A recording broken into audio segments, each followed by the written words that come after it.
Hey, well, we live now, so Okay. I thought hey, we were how live. you guys doing? I probably rushed it. I don't know, because I kept setting it, but I don't know. How you guys So, doing? This is KLA, Clyde the Wanderer, and I'm here with my friend Roxanne Edwards. yep. How are you? I'm great. I mean, all things considered, if you see me be distracted, it's basically because my management company Yeah, is is sending me messages about OnlyFans. So like at any given moment they'll have these bursts of like right now they have these bursts of ideas and they keep dropping on. So make it 5 minutes, then you can do this, then you can do, and I'm just like, okay, you forget I have an interview, stop. Yeah, so that's, if you see that happening, that's what's going on. I'm just trying to like read what they say and then like, okay, yeah, oh my god, now they're asking me about calendar picks. So yes, so those who don't know, I have an OnlyFans page.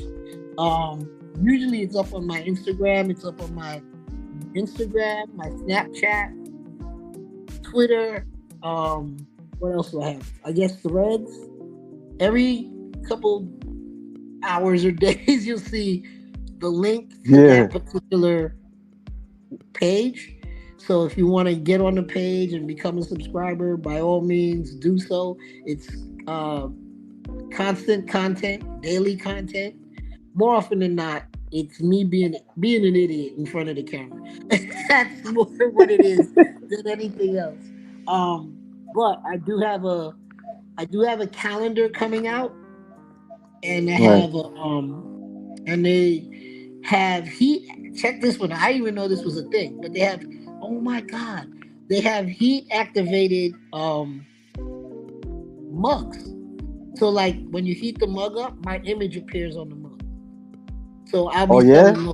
Yeah, Oh yeah, wow. yeah. I had no How idea. I many? found that out like last week. I don't know if did I ask you how did you get into it or decide to do Nah, that? you didn't. Okay, so the story is real short and simple. Right. I had heard about OnlyFans. Everybody Yeah. OnlyFans and da da da da da. And then like COVID hit, right? Because OnlyFans was like a whisper. And then Right. oh my god, um, only wow. So it was a whisper before, and okay, and what happened there was um COVID hit, and I was like, well, there's no money in just yet. It wasn't like I had really configured myself to shit to do remotes or could meet people in the park. People was kind of scared, that kind of thing. And by the time I did do the remotes and I got the people out in the parks and all that other stuff, OnlyFans, I had it up and running. Yeah. However, the up and running part happened because I needed to pay bills. Right. It's as simple as that. It's about paying the bills. So I figure I had a pretty decent body. At least at the beginning of COVID, I had a really decent body. And towards the middle and the end, it was like, oh my God. Even though I was working out, it Right. started, like, because you're not aware that you don't have the same um energy output. I'm still working out, but my day to day was much, much, much slower. So like where I'd be up and out, and then I'm walking around the gym, and then I have another client, then I walk out the street, and then I walk down the block, then walk back to the gym, and all this extra movement, it wasn't happening. So slowly but surely, my body started to like slip away from me, and it Mm. wasn't terrible, but I don't like being in front of the camera when I don't look presentable. So Right. I didn't really bother with my OnlyFans page after that. And I really didn't, I went back to work and really wasn't paying attention to it. And then this management company recently approached me to say, hey, do you have an OnlyFans? Or rather, they saw my OnlyFans. They were like, well, you have some good content. Um, we could manage you and get your page to where it should be. And I'm like, this it should be, because I had abandoned it. I wasn't even thinking about it really. And now people will ask, the people who subscribe will always ask me, are you coming back? So I must have done something right. But I didn't know what I was doing. But the whole time I was on OnlyFans, I didn't know what the hell I was doing. I had good weeks purely by accident. It wasn't because I knew at all what I was doing. I'm being very honest about it. Now, this management company, they, set me up to win. So they tell me, you got to drop your ads, do it this time, put it on this place at this time. So you build, even if you don't care about OnlyFans, you see my face enough, it's gonna, I guess, spark you to be like, whoa, what's this all about? And you go on the page and then you see what you see. And that's Yeah. basically how I got into it. It was just like purely like necessity. Really, I needed to pay bills. It's as simple as that. And it's I'm not gonna say it's fast money. There's no such thing. I don't care what anybody says. OnlyFans is a business, Right. first and foremost. And people need to understand that. You don't just go on OnlyFans and make a shit ton of money. It is if you have the right mindset, you can be making scandalous sums of money. But if you don't know, and you don't know how to plug in and get your shit right, you'll be struggling forever. And that is a fact. So like that thing had me, people don't understand. They had you, it's okay. So it's, first of all, OnlyFans is international. Like it's worldwide. Yeah. And you could be talking to somebody in, who was I talking to? I was talking to Do somebody. I have an echo? No, you're good. Okay. I had Go ahead. somebody in England talking to me about could I, what they do is they do shout out for shout out. Yeah. Like they would do on Instagram. And you would put their ad up or their page up and they, reverse and they tell you, okay, so you have a time limit, 24 hours, or you leave it up for 12 hours. And they'll say, okay, put it up at 12 o'clock my time. So that leads you to start wondering, okay, what's your time? So you got to know it's a 5-hour. They're ahead of us 5 hours. So you got to be up at a certain time to drop their ad. And you have to show, everything is screenshot. Screenshot this, show me that you proved it, because of course you don't know these people. And you can't trust them to do what they say they were going to do. So everything I did at the time was purely, screenshot, prove that you did it, and then go on to the next thing. But it is time consuming. Don't, people who are, oh yeah, OnlyFans, ha ha ha. Yeah, no. it's time consuming in a way that even if I'm doing it at a remote, like right now I'm doing it at a remote because I have somebody, they are really doing their job for me. I still got to put in the work. It's still me that has to, create the content and be present to make the content look correct. And that, that's, I got to set aside certain hours of the day to make it look right. Then I got to, okay, somebody gonna be here to film this weird shit I'm about to or whatever. So it's a lot of,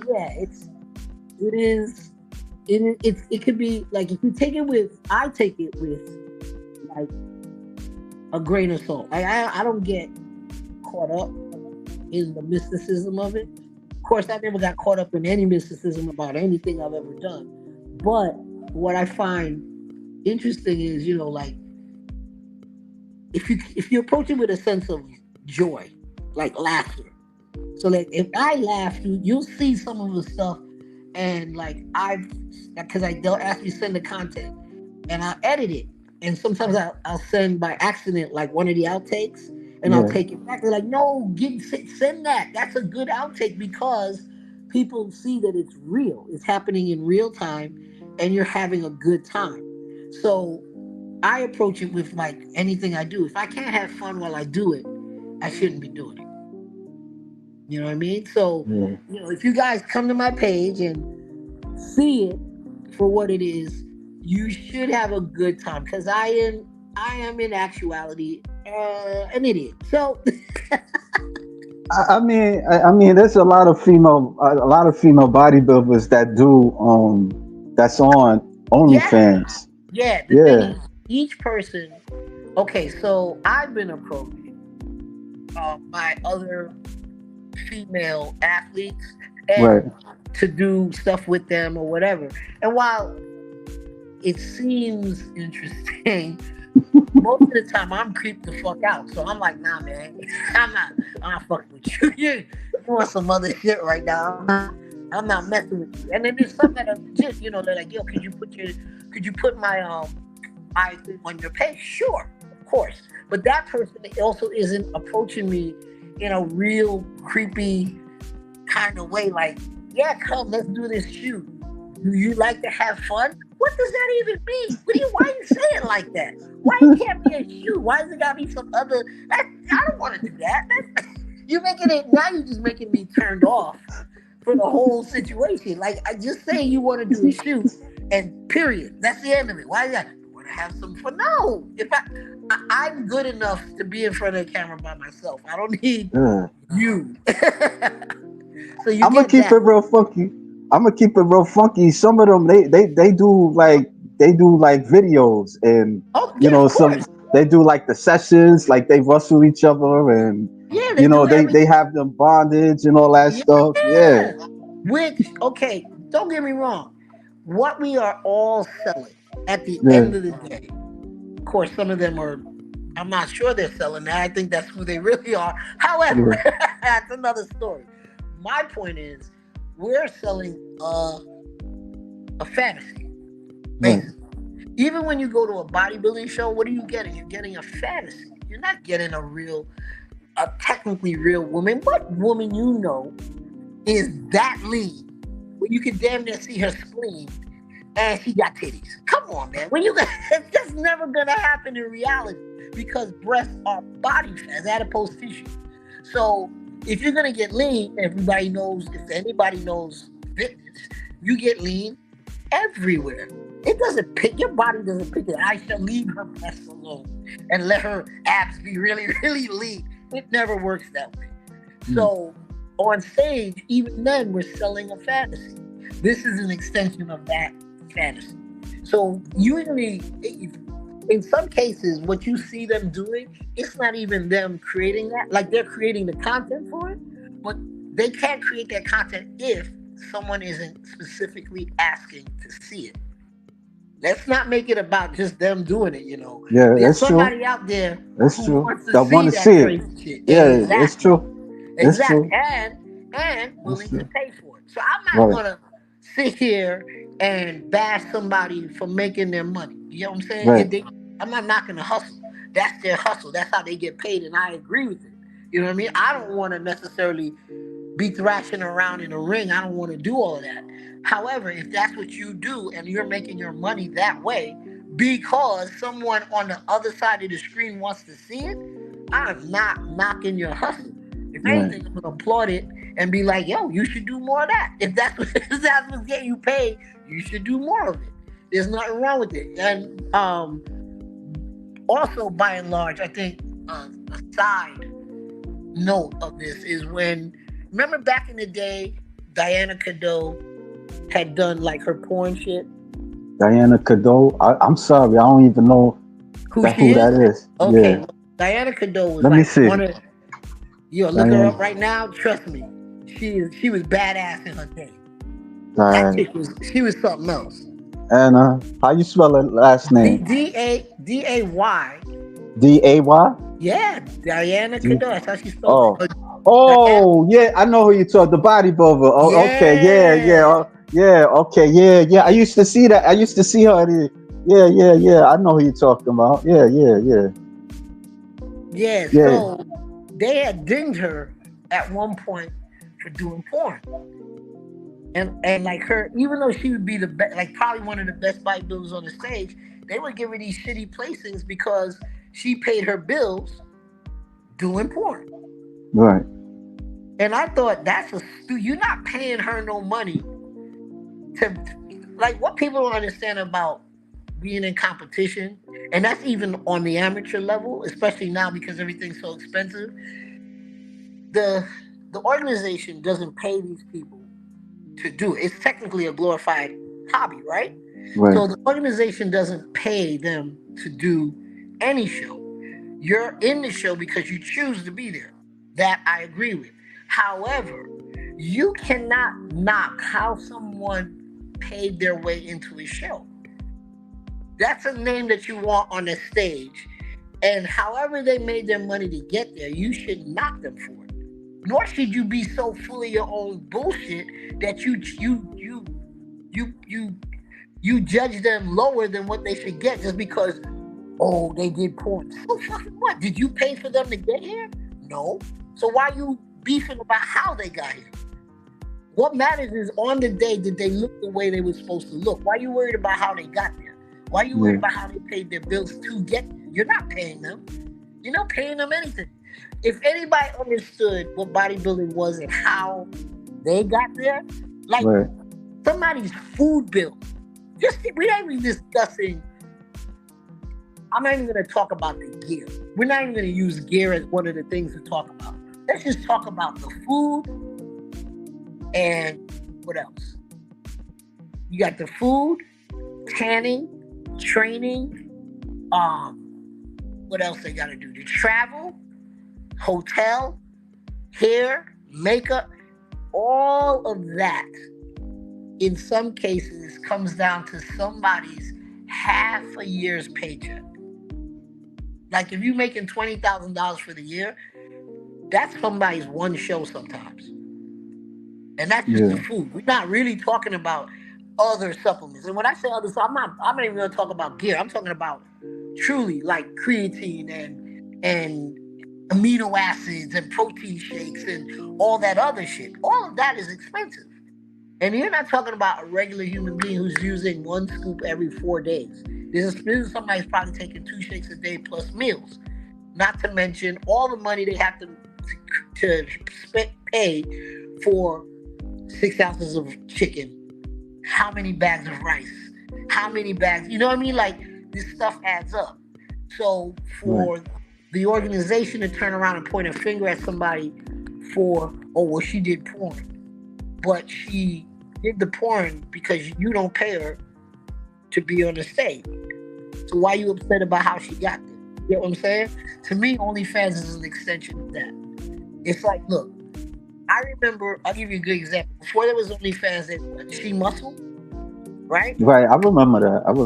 Okay, I don't even know if it still exists. It probably does, but I haven't been there in a while. However, I used to do She Muscle. You know when I used to do She Muscle? Just before a show. Because I knew I looked my best. Also, I'd only get on literally maybe 2 weeks, 6 weeks out. 6 weeks, 4 weeks, and then 2 weeks out. And I would not be on consecutive nights. I'd get on one night here at 6 weeks out, or 2 nights, right? Then 4 weeks out, another 2 nights random, and another two nights 2 weeks out. In that time, I will have made something like, one night I made something like almost $1,000, right? Because pros make different money than the rest of the people. So each tier has a different thing. And by the time, and I gave myself a 2-hour time limit. Again, what these people want are fantasies. Or, you know, something random. Can you jump rope while you'd be surprised. I heard you box because I used to box. I heard you box. Can you shadow box? Sure. What? Okay. And you standing there shadow boxes, that person wants to see it. Or somebody else will call up and they're like, okay, could you flex for me? This one guy, I tell you what made me do it exactly. What made it exactly a 2-hour limit for me is one night I stayed on literally 30. I gave myself a time limit, and I didn't adhere to it. I went on just a little bit long because I was making really good money. So I said, well, if I can make 300, or it was like 350 by a certain time, I'll get off. And I made 300, and I was like, wow, you just like it's just 30 more minutes. You could just 30 more. All right. Big mistake. This guy goes, hey, do you mind if I pose with you? Okay, sure, pose with me. He goes, I'll be right back. I said, okay. He goes, I'm gonna turn my camera. I said, go ahead, dude, turn your camera. We go, pose for pose. This boy was oh my God. Okay, you see my arm? Yeah. Okay. He was as big as my arm. Talk about I'm gonna pose with you. He put on a pink dress. I was like, where we going with this? I was I was so I was so shocked. I didn't even know what to do. I started part, I was like, I can't do this. And I just clicked out. I was like, and this is why you stick to your time limit. This is it exact. I was like, what the hell did I just see? He had on a pink negligee. I can't make this shit. I was like, I thought you was gonna say he was naked because I no, heard it. that would have I been heard. like, okay, whatever. He changed into a pink negligee. I was like, where we going with this? Talking about he flexing with me. I was like, what is this? Yo, I had to leave. I was like, and we're done. Oh wow, wow. Yeah. That's mind blowing. I ain't gonna lie. I thought I could have because I heard a story from all the way George Page, and Yeah. he was I think he was somewhere. He was talking with what's her name, Marianne Wachowski, Okay. and through a live stream, and so somebody came in and they I think he said that he thought that she knew the person. Uh-huh. So the next thing you know, the dude just dropped his pants. What? Yeah, Wow. yeah. Yeah. I hear some crazy stuff. Well, see, that's the point. That's what I'm trying to tell you. It's like there's a lot of people on the other side of the camera that people are not. You're just looking at, oh, well, she did this and she did that. Why is she doing it? There's somebody on the other side of that camera Yeah, asking for that shit. You see what I'm yeah. saying? It's I the could same. understand that. Yeah, it's the same thing as seeing when you see a really stupid piece of instruction, like you get coffee from like McDonald's that says caution, contents are hot. Well, no fucking kidding, it's a cup of coffee. But then you realize years ago, some fool burnt themselves and sued McDonald's talking about the coffee was hot. I was like, you sound crazy. How long you been on Earth? You don't know coffee's hot, and you're supposed to blow on it before you drink it. If I was that judge, I'd have thrown that stupid ass out. But I digress.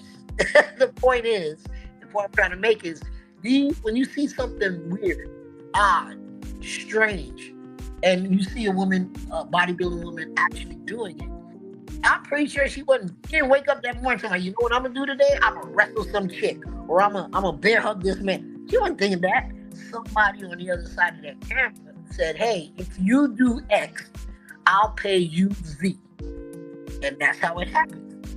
Because you'd be surprised some of the requests I get, and they're willing to pay really good money for 5 minutes worth of things I would have never thought to do in my entire life. Do you get like backlash at times? I've only got backlash. When you say backlash, from who? Like the Like subscribers, yeah, or subscribers or just oh, anybody. I've only had it once, and that was Right, when I told you that it was the middle of COVID or towards the end, and like right. my body was. I didn't like how my body looked, and this guy was like, "Oh, will you let yourself get out of shape?" I was like, "Sir, we are in. I don't know if you've heard about COVID, but gyms are closed. Where you going with this?" And then he kept going and going. I said, "You know what, though?" And he was like threatening me. Well, I'll take away my system. Go ahead and do it. You act like $10.99 is gonna break your whole life.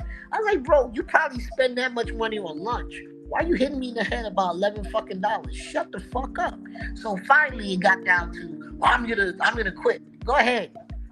Why are you telling me this? And I realized he just wanted to engage. He wanted this back and forth shit. So I just said, you know what we're gonna do? What we're not doing is indulging your stupidity. Yeah. I deleted and blocked him. And that was the end of all his trash talk. But he was making a point. He's like, well, you supposed to be in shape.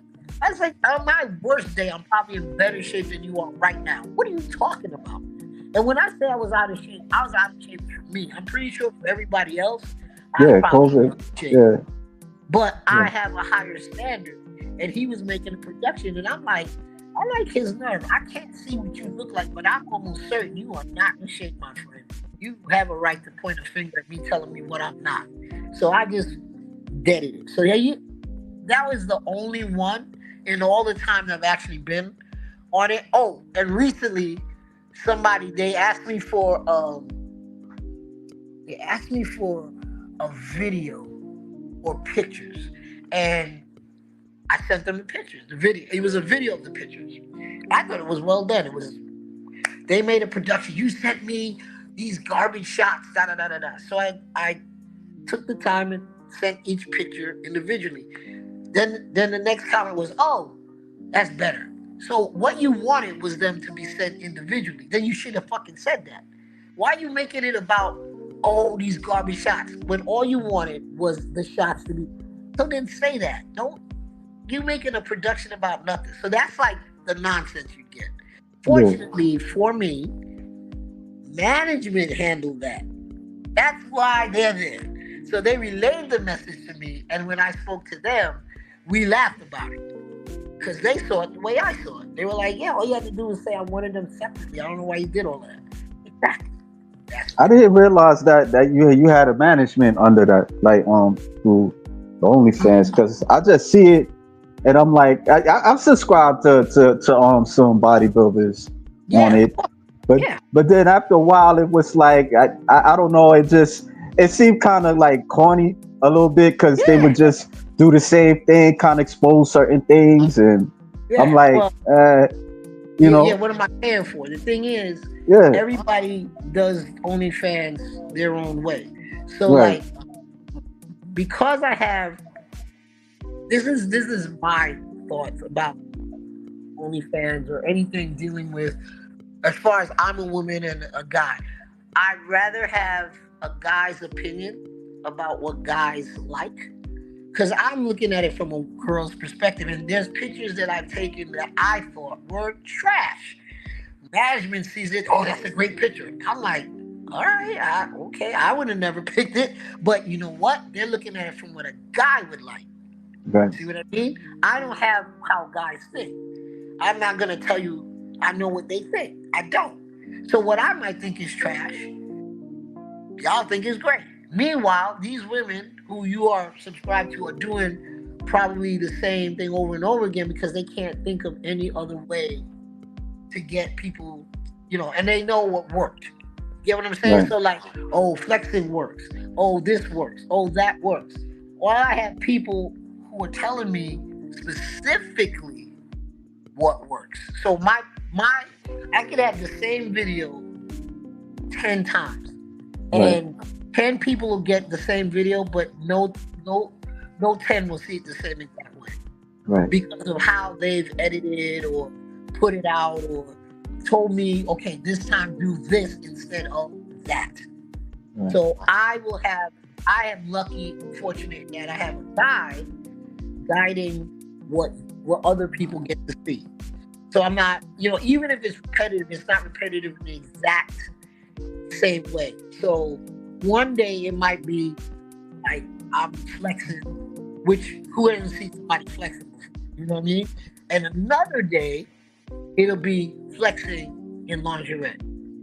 And another day it will be like some slick peekaboo you can see but can't see, like some shit that you're straining to see but you don't, and you just seen it. You want to see, you just look at another video, but that video captivates you because it's done differently. You know what I mean? Like everything is a different manner. It's more, in my opinion, it should be more creative.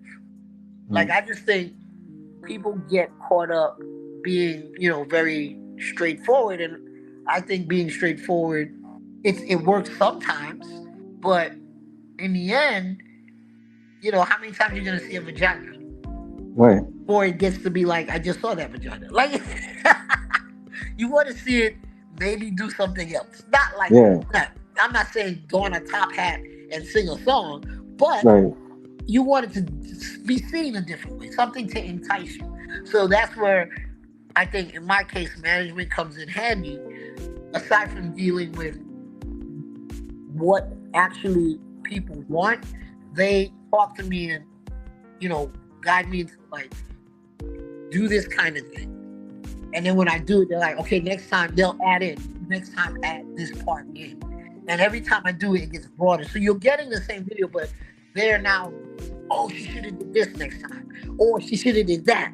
And so when I do it the next time, I add in the element that was missing the first time. And every time I do it, they're adding in more and more. So you're truly getting a different perspective every time you see a video that I put out, you know, on my OnlyFans. And now they're like requesting things like more day to day, like show my, you know, my working out, show my how I deal with my clients and that kind of thing. Oh, this is OnlyFans? Yeah, this is all my OnlyFans. Yeah. See, so you get to do only your version of OnlyFans is whatever you choose. You can be straight. Now, don't get me wrong. I'm not stuck up where I'm not doing sexual things. I'm not gonna say that that's a lie. That right. I do that. But you also get like the idea is for you guys to get to know who I am at the end of the day. You know, still at a remote, obviously, but you have an idea of maybe what makes me tick. You know, what are my thoughts? How do I, you know, how does she think about this? Well, you get to talk to me because they're gonna start. Oh, I forgot. Also, they're gonna start a Skype situation, so you get to talk to me one-on-one. I think we're scheduling it for Tuesdays and Thursdays, sort of like around the same time that we're doing this. So it's for like 3 hours, and different people get to come in, talk to me, hang out, chat, ask me about whatever. And I tell them, I don't feel that I'm so removed. I also believe like our sport, bodybuilding is one of the coolest sports on the planet. And the reason being, your pros can be sitting right next to you at a show. You don't have a bodyguard between you and them. If you like somebody as a professional bodybuilder, you can walk right up to them and be like, hey, how you doing? And 9 times out of 10, they'll actually talk. You know what I mean? There's no, like, if you had like, I don't know, A-Rod, you gotta go through 10 bodyguards just to even have him accidentally knock you down. Bodybuilding is different. All your heroes or people you admire or are inspired by or motivated by stand right next to you. And you can walk right up to them anytime you want and talk to them. And like I said, they're actually pretty nice. Most of them are pretty cool. Some are jerks, don't get me wrong. I know some that I wish I never knew. But it's like anything else, you get, for every nice person, you get like another jerk. But you can talk to them. You don't have to like go through management and then their security and then their this and that. No. You want to talk to me, you Skype me up, hey, what do you want to talk about? And we just get into it. And that's that. Without me, I don't have any secrets to hide. I think I've been pretty out there for a while. So, the most you can want to know more about is how do you eat, or what do you think about cardio, or how do you lift now? And I'm willing to discuss all of that. You know what I mean? Yeah. It's not that big a deal to me. There's no secret. I mean, fitness has been around since before I was born. It'll be here after I'm gone. You know what I mean? But if I can help somebody else on their journey, especially if they're asking for, cognitive like information that could actually benefit them, I am more than willing to pass it on. Because you know what? When I was coming up, as hard as it was, people helped me out without thinking twice about any of it. There's none of this, when I was coming up, there's no coaches. There are no coaches. It's you and your friends figuring this shit out together. You know what I mean? And I think that's where I would like to be. I want to be that person that, you come and you ask me questions about fitness or about training or whatever it is that you have on your mind, and I should be able to, like, without being all full of myself, right, help you out. Because somebody helped me out when I didn't know shit at all. I went to my first bodybuilding show, actually, like after we talked, Did you I really? went, yeah, I went to the New York Pro. I can't, Oh, yeah, that and is then so. I wish you would yeah, go to like the Arnold or maybe the Olympia yeah, because you're and I kind of. went. Oh Which no, I wait, was, which one? Which one? Which one? Which New York Pro? What year? oh, Two this year, thousand. This this year. year, yeah, Get out of here! All right. yeah, I think it yeah. was a good show. From what I understand, it was a better show than it had been the year before. I think. Uh but no, that's my first time. Oh, okay. So wait, It's my first what time. was there anybody like important? Any names you any I names you see, know? I seen. I met Jess Falborn. She's in Okay, physique. okay, Yeah, all and right. this was like after her show. She was dressed up and she was talking to somebody, and I said hi and Nice. stuff. Yeah, and I then wish I had known you were going. I would have, because my boy went. I would have I introduced didn't. you. I wasn't sure if I wanted to go Yeah, because because it's in New Jersey. I'm in yeah, I Brooklyn. know. You know. I know. That's Yeah, why I don't go. It's in New yeah, Jersey, and it sucks. I mean, it's not bad. It's like a once you get out of Port Authority, it's like a right, hot 20-minute ride. right. But who the fuck wants to go all the way to New Jersey? I went Please go. uptown. I went to the Bronx just to get an Uber because somebody told me that I had to cross the George Washington Yeah, Bridge. yeah, yeah, yeah. Yeah, to get over there. Yeah, and You so could have did it the other way. You should have just went to Port Authority. I was thinking about it, but I wasn't sure how would I go about it, like Oh, okay. to get I'll over there. walk you through it. It's real simple. Listen to me right now. You All go to right. Port Authority, right? 42nd Street, Port Authority. What you do is you find the bus that's going to Marriott. Actually, if you get, okay, take this app down. City Mapper is the app. And City mapper. City Mapper, what it does is if you type in Yeah. any address in the tri-state area, it will give you a way to get there. And if you Okay. type in Marriott at Teaneck, I think that's the Okay. name of it, Yeah. it will tell you what bus you have to take. Okay. So All all you right. have to do is go in, find the bus, buy your ticket, and then when you get the ticket tells you what gate you have to stand in. And you just Gotcha. go to the gate. And once you're there, 20 minutes. And the Gotcha. bus stops exactly in front of the actual venue. That's the next thing. When you're coming back, take you right back. It's in the back of the venue. You stand there and it takes you right back. 20 minutes. Gotcha. So Gotcha. you don't have to do the whole. I get why you did. Like one year I did the Uber thing because why? Oh, we met in front of the gym, and it was a Right. bunch of us. So we all went into the Uber. And the Uber was like a 30-minute ride from Right. 19th Street. But if I'm coming from Brooklyn, you better believe I get my black ass on the at Port Authority, and I get on the bus. But if you get City Mapper, trust me, the best thing about this app. It tells you where to sit in the train to Mm, get the exit to lead you right to where you need to go. mm. Right? Yeah. It also tells you what exit to take if you have to go upstairs and walk somewhere. It tells you what exit to use. Mm. I have the worst sense of direction known to man. I use this app for everything. Oh my God! Say you wanted to go home, and Right. you're on 34th Street, right? You're on the A or the whatever. You pull up your house, like you pull up your street address, you type it in, and you press go. It tells you if you're standing at what the train you're supposed to take, it tells you what car you should be sitting in to get your exit to lead you directly to your house. Mm. Come on, that's the best app ever, especially for somebody like me who directionally Yeah. challenged.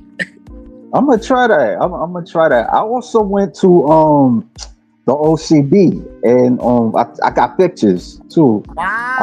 I went to the one in Brooklyn.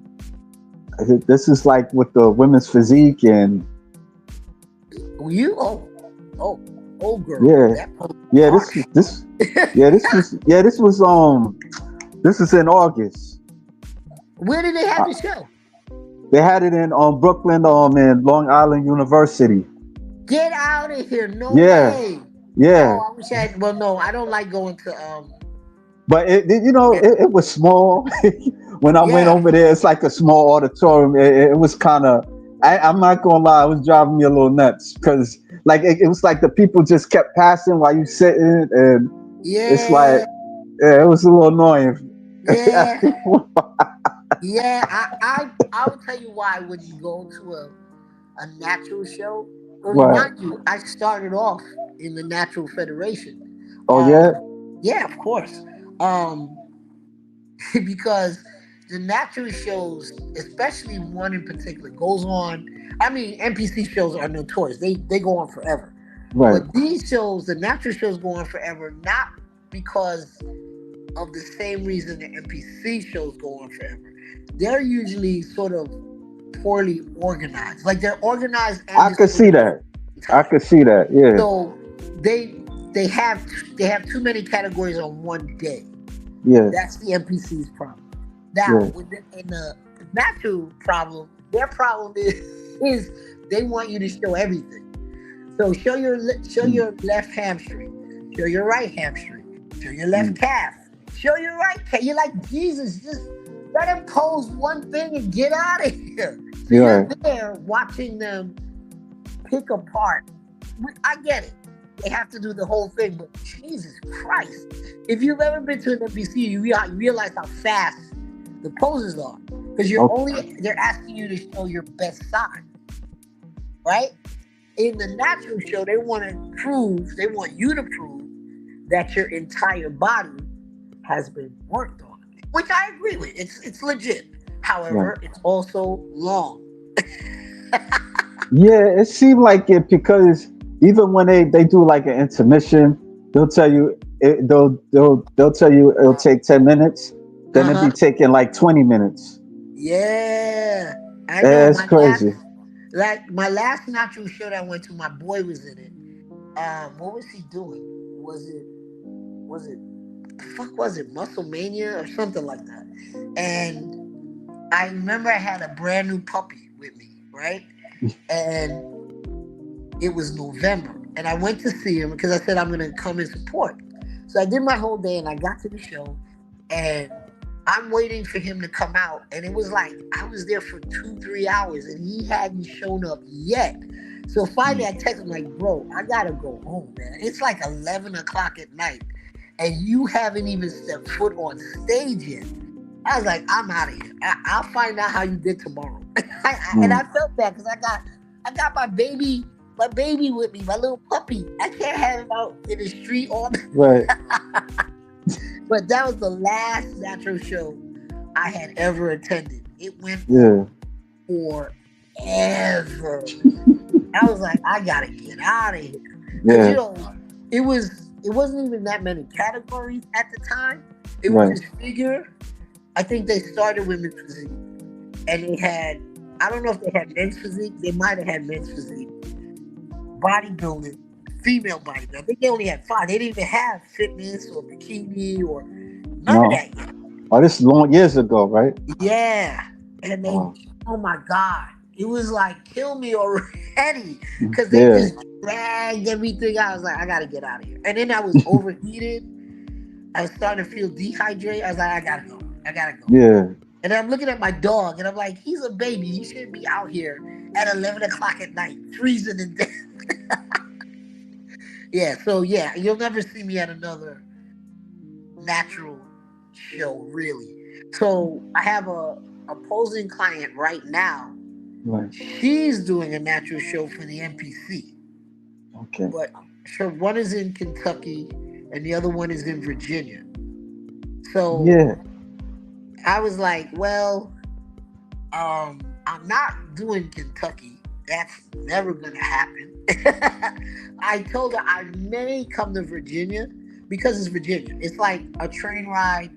I don't think it could be more than 4 hours. So I can go and come back.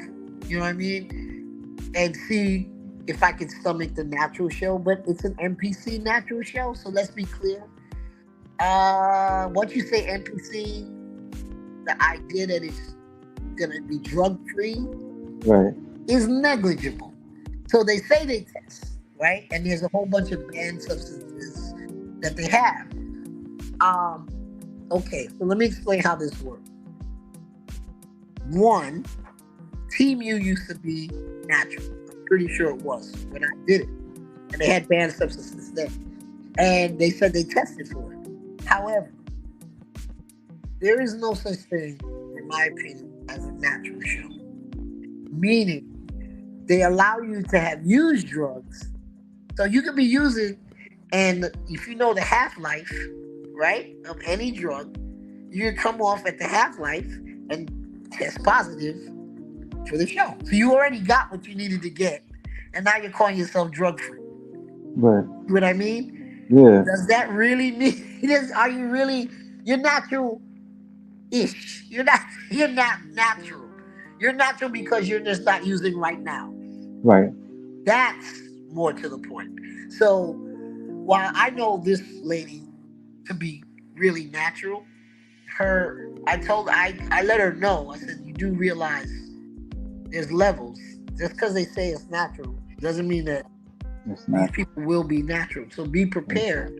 You got to come in sharp, because that's the only way you're going to beat them. That's it. She has to come in as sharp as she can bring herself, so that she takes what she has to take.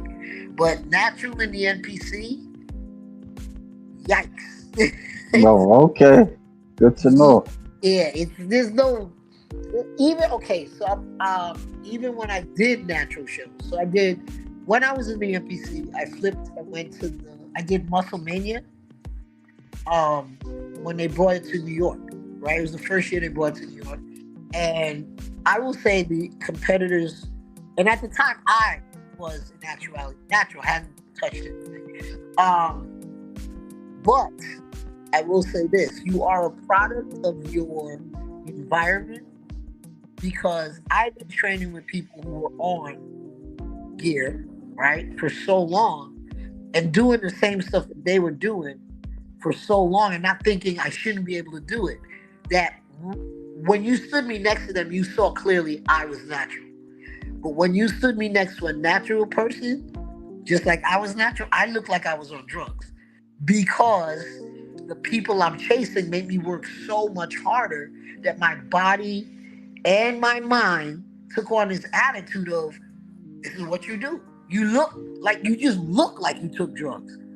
And when I was in the show, I remember all the women stood away from me, and one lady came across the thing, and she goes, "I'm sorry, can I touch your abs?" I was like, "What?" She goes, "Can I touch your abs?" I was like, "Why?" She goes, "We don't have that where I come from." And in my mind, you know what I'm thinking? That's all I have is where I come from. You're a swinging dead cat, and it's like everybody has a six-pack. That's a natural. That's supposed to be there. And I said, "So where are you from?" She said, "Maine." I said, "And that explains everything. You're from Maine. What's in Maine? Like forests and deer? There's no animals. In New York, it's a predatory, highly aggressive city. And if you go to a gym, it's not even that you mean to be competitive, because you're really not competing against anybody in the gym. You're competing against yourself. However, if you look across at somebody grinding hard, that means you grinding hard. You're like, oh, they not outwork me. You don't even know what they're doing, but you don't care. You're like, oh no, I gotta work just as hard. And that leads to this competitive look that you have wherever you go. Because I've been pegged in many states when I could just walk through an airport and I'm getting ready to ask a question, and somebody be like, "You're not from around here, are you?" I didn't even say that. What do you mean? What? Why? Why are you saying that? Like, you don't look like you're from. Where are you from? I said New York. They're like, that's New York for you. It brings that, you have an edge that you don't even realize you carry with you, because your environment is that rough. And it's like that everywhere you go. So this chick from Maine is looking at me like, like I'm gonna eat her for dinner. And I'm like, well, you already lost the show because you think that. So the show, you already gave me the show, as far as I was concerned. She was a bodybuilder? Bodybuilder. She didn't know abs. She didn't have. She was asking to them, figure. but they weren't as pronounced as my own. Hers was so slight, like they were slight. It was like barely. Oh, And what was funny was when we went to weigh in, all of us weighed the same. right. Every last one, we were almost all the same height. We were like 5'3", 3.5, 4. Nobody's really tall. Nobody's really skinny. Everybody weighed. That day I weighed about 129 pounds. Right? Okay. Get on stage. And when you stood me online, I wish I had those pictures to show you. But I looked like I ate those women. They were so much smaller than me. It was the weirdest thing. And I had, at that point, my hand to God, I had not taken one drug at all.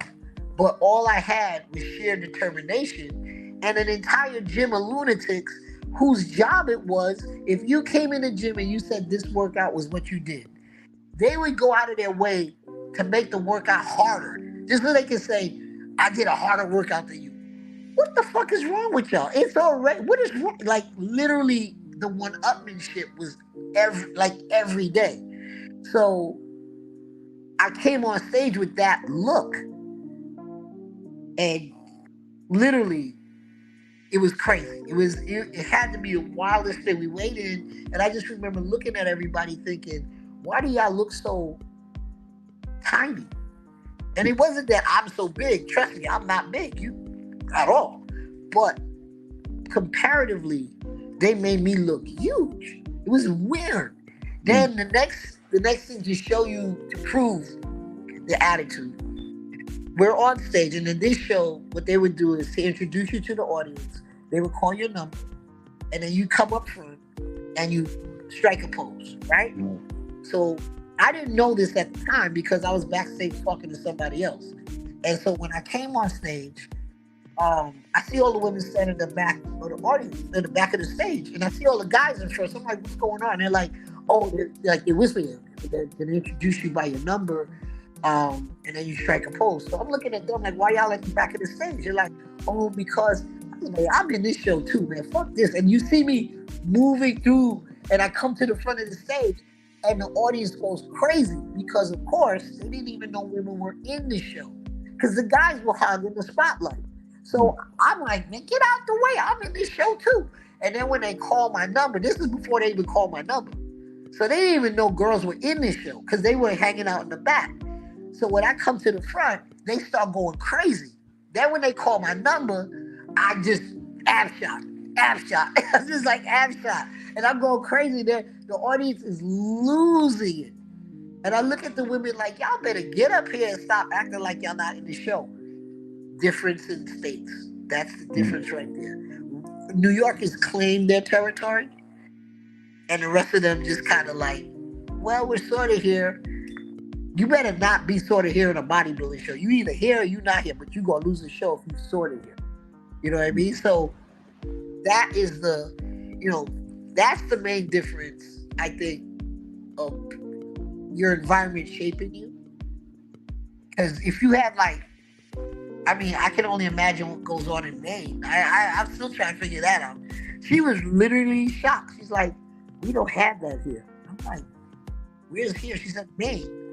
I'm like, nobody? Do they have trainers in Maine? Yeah, she lived in Maine. Oh, and came to New York for the show. Oh, but do they have trainers? You wouldn't know. I was so shocked when she said it. I just was like, really? Yeah. And literally all I could think of, I was naming 10 people in my head while she was saying that. Excuse me. And all you see, and this is people who don't even compete. Right. It's their normal way of being. That's supposed to be there. So I was like, what kind of gym you go to? That's not normal. But then, excuse me, when I started traveling for shows, then I started noticing the difference in territories. So the North is way different than the South. When I say that, I mean, so the South, they got to drive everywhere, right? If you notice their legs, usually they have some pretty big legs in the South. They really do. They have really nice legs. Well, that's because they drive everywhere. They get to rest their legs. See what I mean? They do their legs. They walk the distance it takes to them to get to their car. They sit in their car and drive to wherever they got to go to. So their legs are really well rested and they get a chance to grow. A New Yorker does their legs. They got to walk out the gym, walk to the train station, walk down the train station stairs, stand on the train, walk up the stairs, walk to their destination. When are their legs ever going to be rested? The same thing, though, that makes us have to work really hard on our legs also aids us in conditioning. Usually, New Yorkers are way more conditioned than people in the South because, again, they drive everywhere. We got to hustle everywhere. You know what I mean? Even the way they train is lackadaisical. It's very interesting. So, the year I turned pro, I ran into a friend of mine. Well, we turned pro in the same day. And he was like, yo, why don't you come through and train with me? He lived in Atlanta. I said, okay, cool. I'll come to Atlanta. I'll work out with you. So he goes, we're going to do legs. I said, all right, bet. Let's do legs. I said, what's your warm-up? He said, well, I do leg extensions. I do 50. I was like, 50? I do 100. He looked at me like, you do 100? Yeah, 100. Every set is 100. Not one. All of them are 100. He looked at me like, what? I was like, yeah. That's what I've been doing for months now. 100 reps every set, supersetting with walking lunges. And every time the weight goes up. He's looking at me like, you do what? I was like, yes. Again, because I'm from New York, because I know conditioning is like 90% of what's going to get me ahead of everybody else because I'm not a big person. My mindset is different. I'm going to attack this as, like, I know that you're going to conk out at 50. My goal is 100. You ain't never catching. That's my attitude. So, like, even now, somebody was like, yo, I can't believe you still got a six-pack, blah, blah, blah. And then they saw me in the gym, they saw me do it. I was like, why are you doing abs when you got abs? So people like you can never catch up to me. That was my answer. Because it's the truth. It's like I'm banking on, and this is what I was telling my client, I'm banking on the fact that because of the environment that you're in, that's going to be your edge when you go to the South. Because they are not like us, not even close. Everything about them is halftime. You ask for something down there, and I get it. Southern hospitality, laid back environment. New Yorkers come down there, it's like, chop, chop, yo, I asked for something, where is it? And they're looking at us like, wait, it's coming. Nah, you taking 300 years to make a cup of coffee. What are you doing? New York, we so spoiled, New Yorkers. You ask for a cup of coffee, literally, you know, the moment you turn your head and turn back, that coffee's sitting there. You go to the South, you ask for a cup of coffee, you can have a whole 2-hour conversation. That coffee may or may not show up. That's just who they are. Wow. I was in a restaurant in Shreveport, Louisiana. I forgot what the hell the name of the show was, but I was there. And the restaurant was seated like, it looked like at least 100 people. That day only had 2 customers, right? 2 customers. So I asked the girl, you know, I asked for I made my order because I was taking it back to my room. And we're talking and talking and talking. And I realized the 2 people sitting there, they haven't gotten their meal at all. And they were there before me. So I'm like, what the hell? And I'm still standing there talking to her. 45 minutes went by. It's 3 people they had to serve. I'm like, it's not like it's crowded. It's not like it's 50 people. You get what I'm saying? It was 3. 45 minutes before I got my meal. I was like, you bugging right now. 45 minutes? 45 minutes. I can't pick that up. 45. You heard me right. And the 2 people sitting there, also not from Shreveport, but from someplace else, they were like, because it's only them sitting in the restaurant. And they can't understand why they didn't get their food. They're like, it's just us.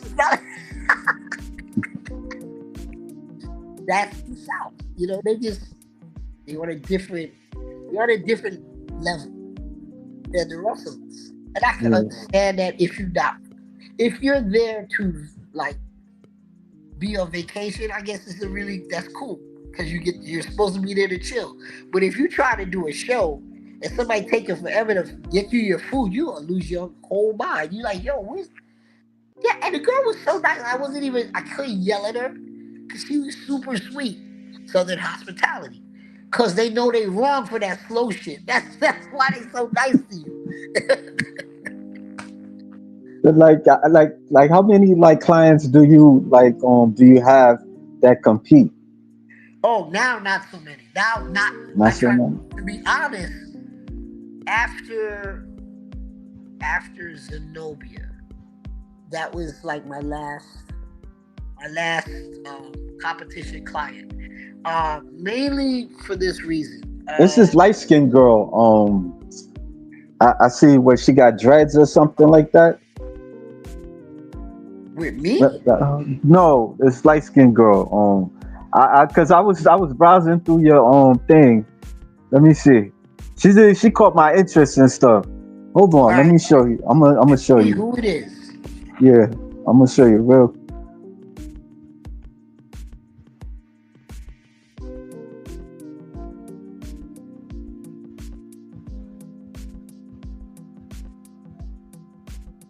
This thing is okay. All right. Yeah, Now, can you show me I think who you're talking about? yeah. Let me see. I think it's this lady. Oh, that's Huh? Cat. Oh, Cat. she's not Yeah. competing anymore. She stopped Oh, competing. she's. Oh, She stopped okay. competing. Oh. How long she was competing? Oh man, for a minute. She was doing figure first, and Yeah. then after COVID, decided she wanted to do physique, which Okay. I thought was a better fit because her body, she's naturally supposed to be bigger than what she was. She okay. Let's back up the story. So what people got to understand about um, the divisions Yeah. and in general, anybody trying to compete, your body usually dictates the division you could be in, right? If Right. you allow yourself to develop properly, your body will tell you what division you should be in, right? It's only going to be Right. a problem if you're going against what your body really wants to be. So there have been many instances of people who are supposed to be, say, women's physique, but are fighting their body's natural tendency to put on muscle so they could be in bikini. And you see them struggling year after year to maintain a weight that they can't Mm. possibly maintain because that's not their body, that's not where their body wants to be. Okay. Kat was sort of like that. Not sort of, she was that. So she was figure, but her body, and she's naturally strong, could put on muscle if she ate. Like she was eating to be figure, but her body wanted to be Uh, physique. Physique. Okay. So what it was is she was never giving herself enough calories to develop the requisite amount of muscle she would need to be either. Excuse me, be either. Or to be figure. And Yeah. she couldn't figure out why. Well, because she was always trying to be a weight she should never have been. Mm. Her natural way of being is maybe she's about, if she had to be on stage to compete, would probably be about 160. And Okay. where she would hang out during the off season, 175, 185. Mm. And during the off season, when she was trying to be figure, it would be 150. No, not 150, it'd be 160. Right? Right. And if your body naturally wants to be 185, when are you going to ever create enough muscle at Mm. 160? You see what I mean? Right. So she was fighting her body the whole way. And then when she finally decided she wanted to be physique, her body took off. Mm. It literally took off. It was a beautiful thing. It's a beautiful thing to still see. Like she can just do stuff that I could only imagine. She's amazing. Well, what made her Amazing. stop? what made her stop? Because I was thinking about trying to reach out to her. Cause I was looking at her stuff like, oh, she got a nice physique. Yeah, You know she me does. talking? Naturally beautiful physique at that. Like, it's amazing. Okay. So she was gonna try to do, I think, the Team U, and the prices were outrageous to be in the show. So it was like $300 to be in the show, and then every time Mm, that you wanted to be in a different division, like, right, you could cross over, right? Okay, so you be in the women's open. Give yourself as many chances to become a pro as possible. So you could be in the women's open physique, and you could be in the masters, right? right. Over 35, over 40. Well, to be in all three, that's another $300 each division. Mm. So you're looking at $900, and she hasn't even left the gym. She hasn't I left the couldn't. gym. She hasn't, started the prep yet. She hasn't contacted a coach to see how much she needs to, like, get coach. None of that has happened yet. Once she Mm. made that realization, she was like, "Man, fuck this shit." I can't say I blame her. You know Yeah, what I mean? because I mean, it's that's. I mean, it's not a lot of money, but it's a lot of money to spend. No Like just doubt. to, Yeah, no doubt. When you put it cumulatively, it becomes a whole lot of money. You know what I mean? And yeah, I understand things change and times change, and things become more expensive, but it shouldn't be that right, expensive to the point where you're an amateur spending that kind of money. You know what I mean? When I was an amateur, and granted, things were way different when I was an amateur. It had just started to become more expensive when I was competing in my last year. So to right, be in the nationals the year I competed was 250, right? Um, right, I wasn't planning a crossover, so that was not an issue. However, I did fuck up and I got my application in late. So if you got your application in late, it was an additional 250. So I had to spend $500 to be in that show. So it taught me a valuable lesson. Don't fucking be late. However, that's $500 for me being late versus $300 plus another three plus another three, and she's not even talking about being late. So you're talking about right. $900 and you're not even late. That's $400 over what I paid with my penalty. Mm.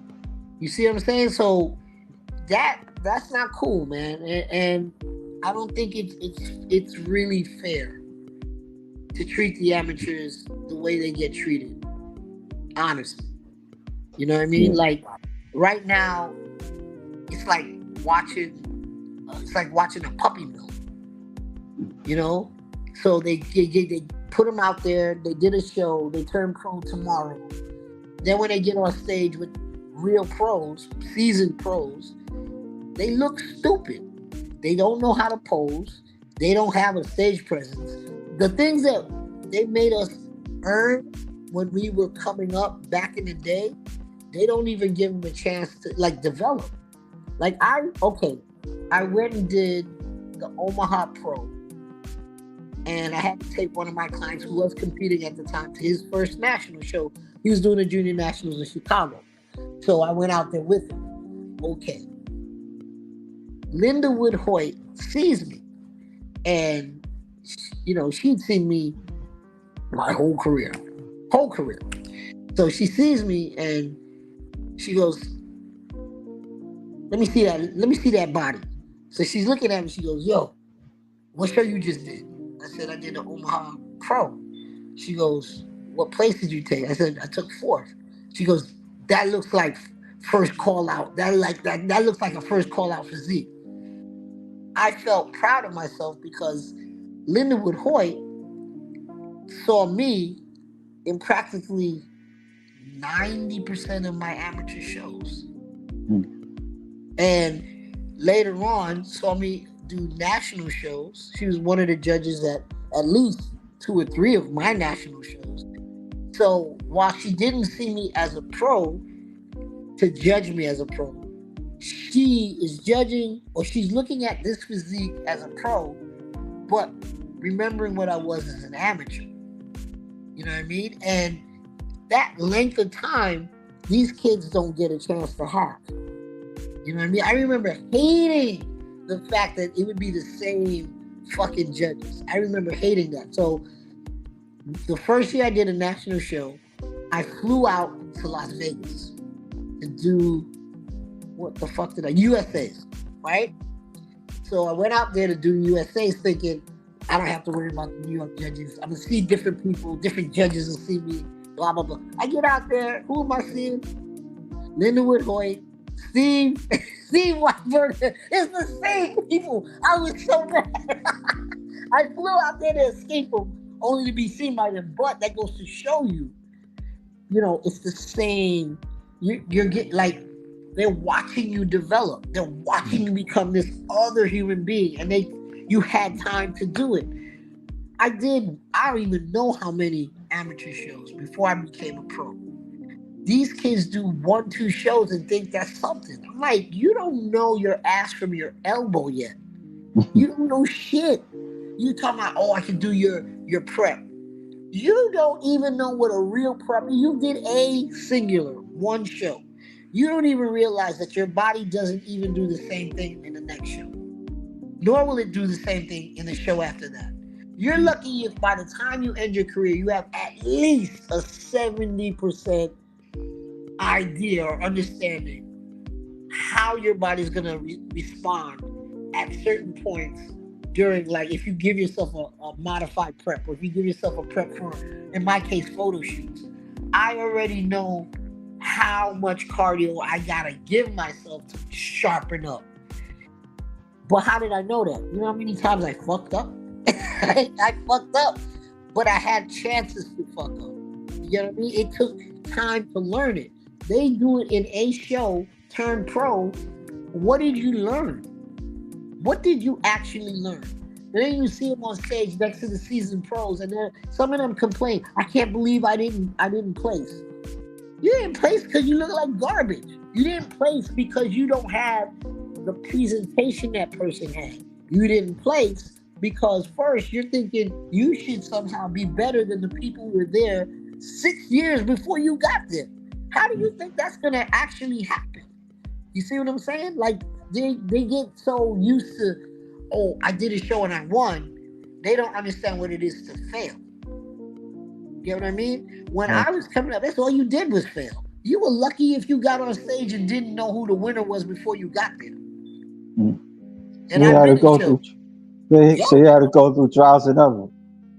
Listen, I was in a local show. I was in the Eastern USA's, and I remember we hadn't taken off our clothes yet.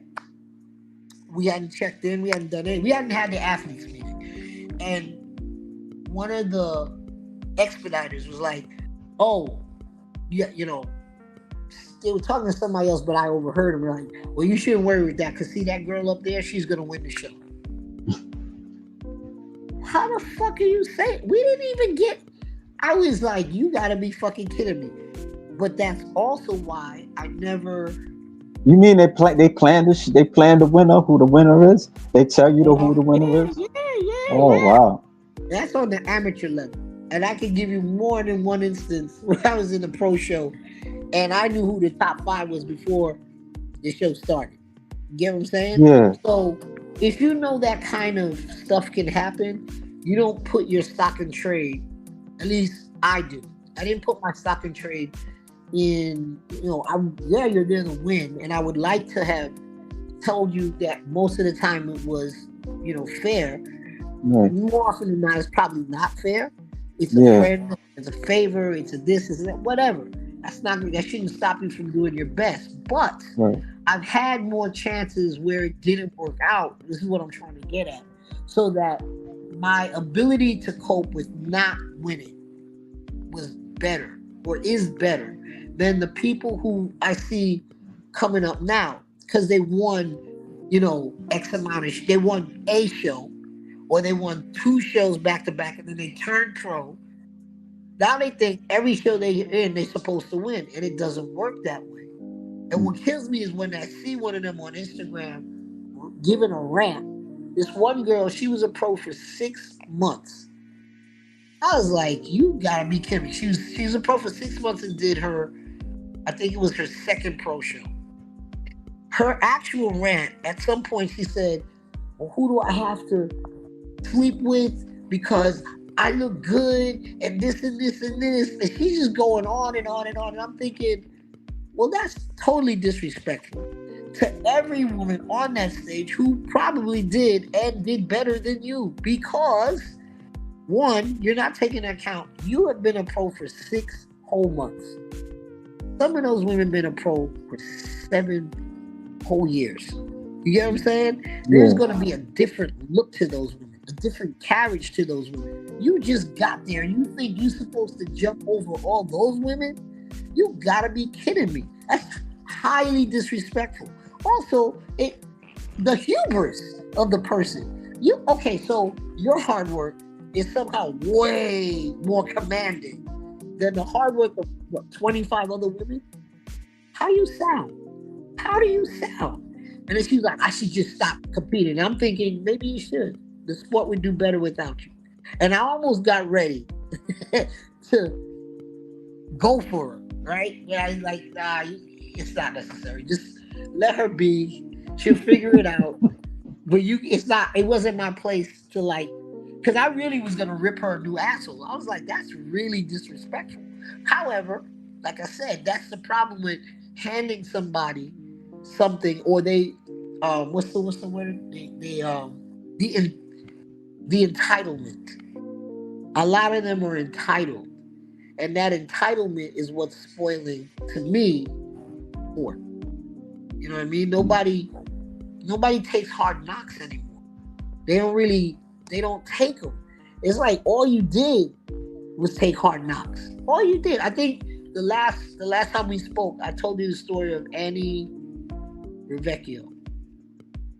And I think so. Yeah.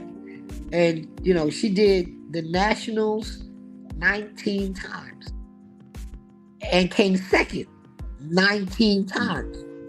And on her 20th try, got her pro card.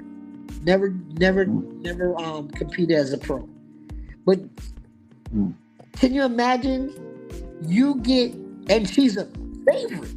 That's the part that blew my mind. She was a favorite on the stage, and they still didn't give it to her.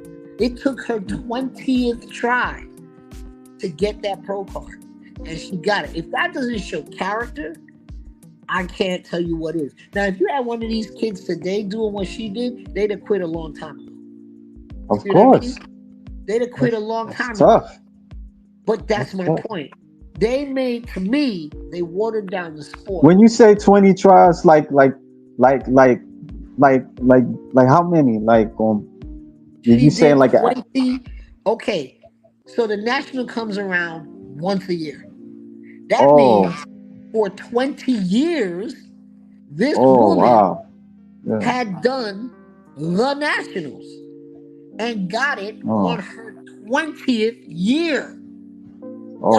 That's why I'm like, I can't give these new people any kind of love because they talk like, oh, well, you supposed to this and you supposed to that. And I'm in my head, I'm like, back in the day, they only gave out 5 pro cards. 5 for the entire year. Now they hand them out like Tic Tacs. So like, all y'all dumbasses run around, oh, I'm a pro. I don't even tell anybody I'm a pro. Ever. If you know, great. But it don't come out my mouth that way. Because I don't see it doesn't have the I wouldn't say status, but it doesn't have the importance it used to. Because anybody can get a pro card now.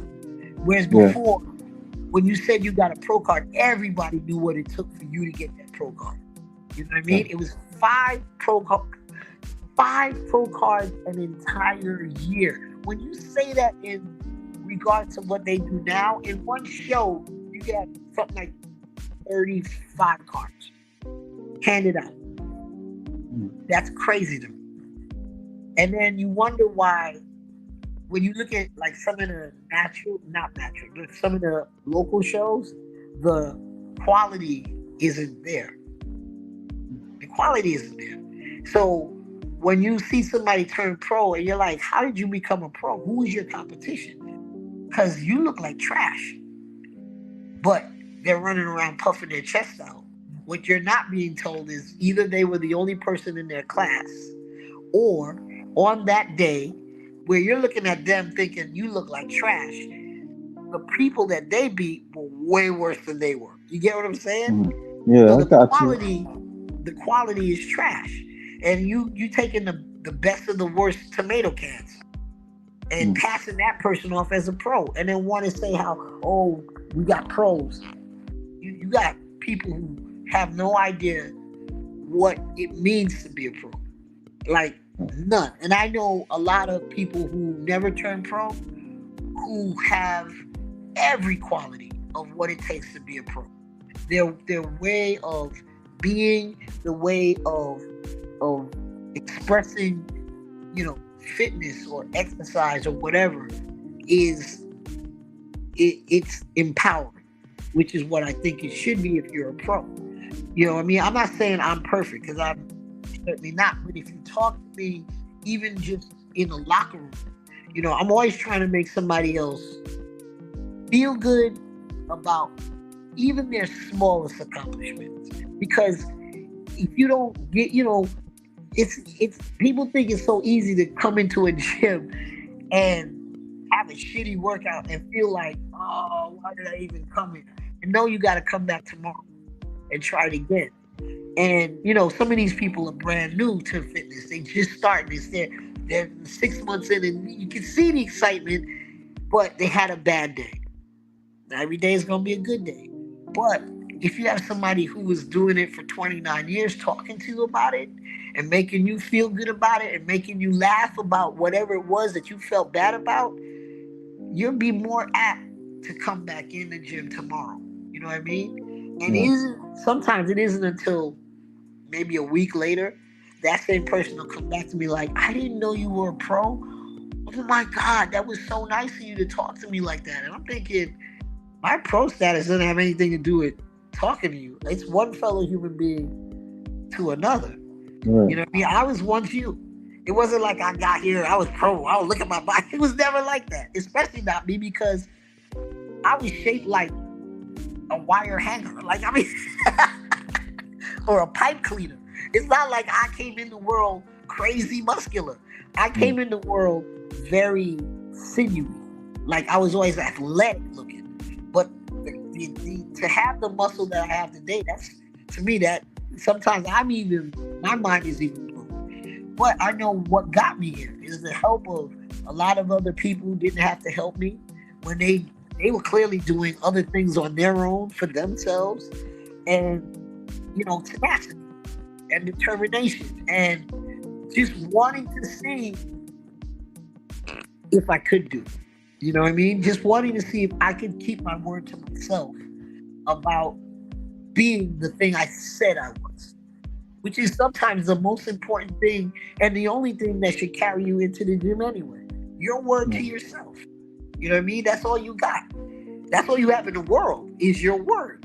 You know what I mean? And how you handle your word to yourself is becomes your reputation. If you say you're gonna go to the gym today and you get to the gym and then you do what you're supposed to do, that's a brick in your character. Right. You know what I mean? And every brick that you lay in your character becomes your reputation. Period. Yeah. Becomes your reputation. I was taught Monday. I was talking to a young lady, and you train her. Her name is what's her name again? I gotta find her name. Let me see. Andrea V. Villalobos. I trained her like 3 million years ago. Yeah. 3 million years ago. And what did she say? Just out of curiosity. No. She said that she was watching an interview that I did with you. Okay. Yeah. Yeah. Well, that's a story for another. That's a story for another All time, right, another day. dude. However, um, quite possibly one of the reasons I don't mess with competitors anymore should be the story that kind of put me out of wanting to help other competitors. Unless I know that they're really not attached to anyone, and they have a Right, good mind on their shoulder, a good head on their shoulders. That's the only time I'll fuck with them. That's being 100% honest. Um, Recently I helped Josie Josie Gonzalez. nice. Really good competitor. She's gonna be something else when she gets there. She has what it takes mentally. She she's somebody. She's gonna be somebody when she gets there. I didn't really coach this woman. I don't want to come across like I coached because I didn't. What it was is I was there to make sure she crossed the finish. So what I mean by that is there were days where she just didn't have it, and I would just kind of show up and boost her confidence where she needed it. Because what most people don't know, because nobody on Instagram seems to want to tell the truth about competition, the amount of times that you actually feel like you are the shit while you're in prep are slim and none. Usually, you're walking around where everybody else is like, "Oh my God, you look amazing." You're the one sitting there going, but I wish my biceps were bigger.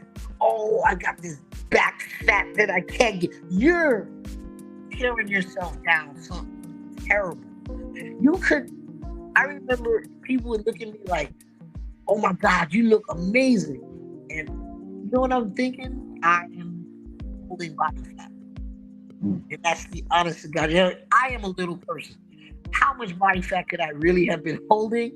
But because you're in your head about how good you have to look, all you do is see flaws while you're in that mode. So when she's there, when she was there, I would be the one to like check in with her and make sure, she's not beating herself up as badly as she wanted to. Or when she didn't have the energy, take her through a workout, make sure that she, got on and off the floor at the appropriate time.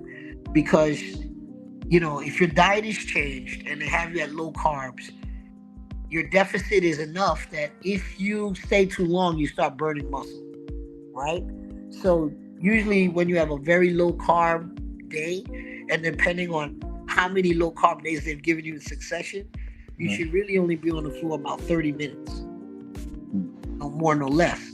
And when you're also dragging because you don't have the energy. So 30, which should be easy by standards, you're saying 30 minutes. But when you don't have any energy, which is what carbs give you, 30 can easily turn into an hour. And not because you're trying to be there, you just don't have it to move. So I'm there to like keep the exercises flowing. Okay, do this next. We have 3 sets of this. From there, we're gonna go to this thing. From there, we're gonna go to this thing. That's 30 minutes. Let's go. See what I mean? So Yeah. getting her through that. But she called me for that moment, her coach. And, you know, I didn't mind. And the day of her show, I couldn't be there because I had to take care of my mom. So I FaceTimed her to make sure she looked right. She had her tan was good. Make sure she do her quarter turns right. And then I would check in to see where she was. What are you eating? Because in between shows, whatever. And that's as close to competition as I've gotten. And the next person is Lynn, the one who's doing the natural show. With her, it's just a matter of, judging her check-in pictures, making sure she lands where she's supposed to land at the time allotted. She's 4 weeks out. She shouldn't look like this. She should look like that kind of thing. And then posing correctly for the body she's acquired, because I posed her before and now she has more muscle. The way I made her pose before, you can't pose the same way because now you're hiding something, whereas that same pose made it look like you had the thing. So you have to alter the person's body now to match the person they are today. So that, that part of it, I don't mind doing. Training and posing, I can do that all day. I don't want to be in your nutrition. I don't care to do it. It's not that I don't know it. I just don't want to do it because if I give you what you're supposed to eat and you don't eat it, and I can tell that you didn't eat it, like I can look at your body and know what you did or didn't do. I'm gonna probably punch you in the face. And because I don't want to go to jail or hurting somebody who's already mentally fragile, I don't do that. I will send you to somebody who does nutrition before I actually do the nutrition. But as far as competitors are concerned, now I only worry with um, those who pose. And if you need me to be around you to make sure you're training right, I'll do that. But I don't want to fuck with competitors because, wow, wow. I get why other pros don't fuck with competitors. I used to wonder about it. I know Yeah. now. I know exactly why they don't want to do it. Because most of the time they're ungrateful or they're I wouldn't even say selfish. They're just stupid. Just plain dumb. And their stupidity and their lack of loyalty or their lack of whatever forces you because you're giving so much to this person and they don't realize it. Like when I coach someone, I coach them the way I would want somebody to coach me. So my Yeah. heart and my soul is in it because I know what you're going through. And when you slight me or act like what I did didn't matter, I'm at a remove. I just, you know what? I don't need this. This is not for me because I'm not gonna want or know that you are amazing and turn around and have you shit all over me just because you can. So I would rather just leave that whole. If you come to me and want me to pose you, great. I'll pose the shit out of you. If you come to me and want me to train you, I'll train the shit out of you. But that's as far as I go these days. I don't get as close as I used to. No, I understand. Too much. It's too much. And Do you I watch? used, huh, yeah, it's too much. And I Do, used to do, wonder oh, because like I had so many friends, and I would go, you don't coach anyway. They immediately, oh. And I used to wonder why. I mean, because they would help me, and I thought that they were great, but I didn't realize I didn't. They were doing what they were doing out of love of the sport. Get what I'm saying? yeah. And I just so happen to be the recipient of that love. But because I'm the kind of person that I am, it made it easy for them to give it to me. You see what I'm saying? Because like I don't ever not thank the Heather Fosters of the world, the Rosemary Jennings of the world, the Caprice Murrays of the world, the Victor Martinez's of the world. I don't ever not thank any of those people. I'm always very grateful to each and every one of them for the time they took to nurture me or talk to me or give me a tip that I didn't have before or just simply, in some cases mentor me because I didn't know shit. Any one of those people gave to me because literally I was grateful. I can see why they would not do that today. I get it. I totally understand. People they're not grateful at all. They just, I don't know if it escapes them what a person was to them or how that person treated them, and it's not that I will do what I do for that. I'm not doing it so that you turn around and, oh my God, you were great. That's not what I'm talking about. I'm saying it as just a simple, like, it's been years since these people helped me. Years. I still remember all of them. And every time I'm in a position to help another competitor, I'm doing it in respect or with respect to those people. It's love of the sport that gets me to tell somebody something that they need when they need it. It has nothing to do with, you know, I need you to tell other people. I can give a fuck if you tell anybody if I helped you or not. It's love of the sport. And that's what I think has been missing or has started to be missing in the current situation. The Yeah. current, the new people, let's go with. I like what like so you do you train like non-competitors or you Oh, just yeah. for Oh, yeah. okay. They're not, okay, so the people I love to train are the people who have no vested interest in anything. They just want to be better people. They want to see, okay, so they come to me not realizing what they're capable of. And then I turn around. I don't ever tell anybody, you're going to be a bodybuilder. It would never occur to me to say that. But you are building your body the moment you touch your weight. Okay. Now, once they get that first muscle, once they achieve and accomplish that first lift the way in a way that they thought they could never do it, forget it. It's on, Jack. Oh, how do I get that? How do I get that muscle? How do I do this? How do I? And that, when I get that from them, that is like complete joy. That means I've turned somebody who, for better or worse, I could take the gym, I could leave the gym. But now they're fully invested in what's on the other side of who they were or who they are currently.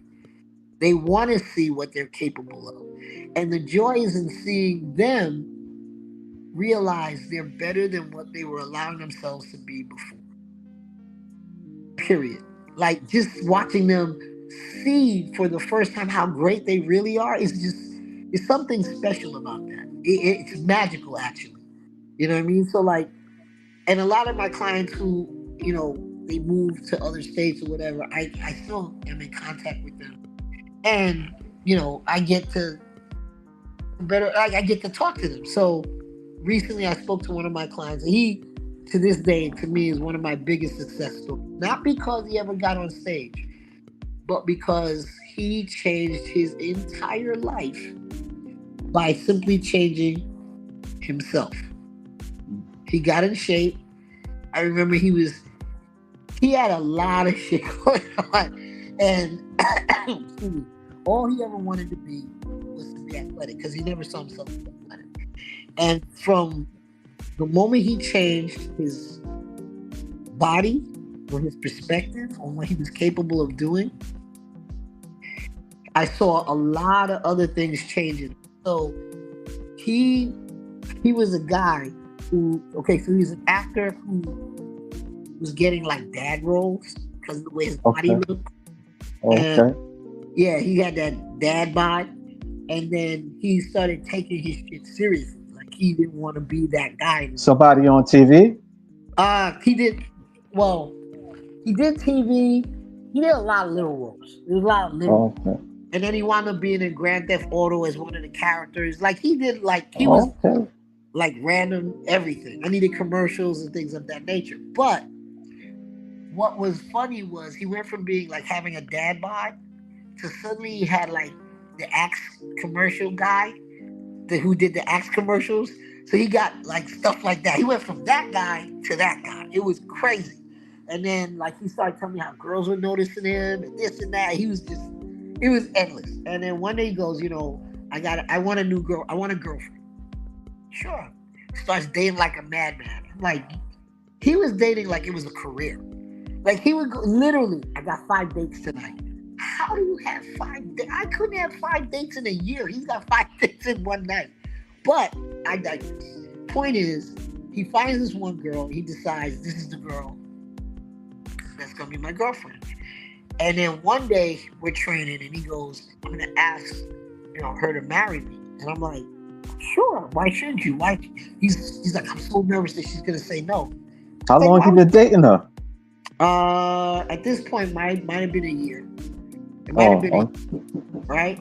So he goes, "I'm gonna ask her to marry me," and I'm like, "Go."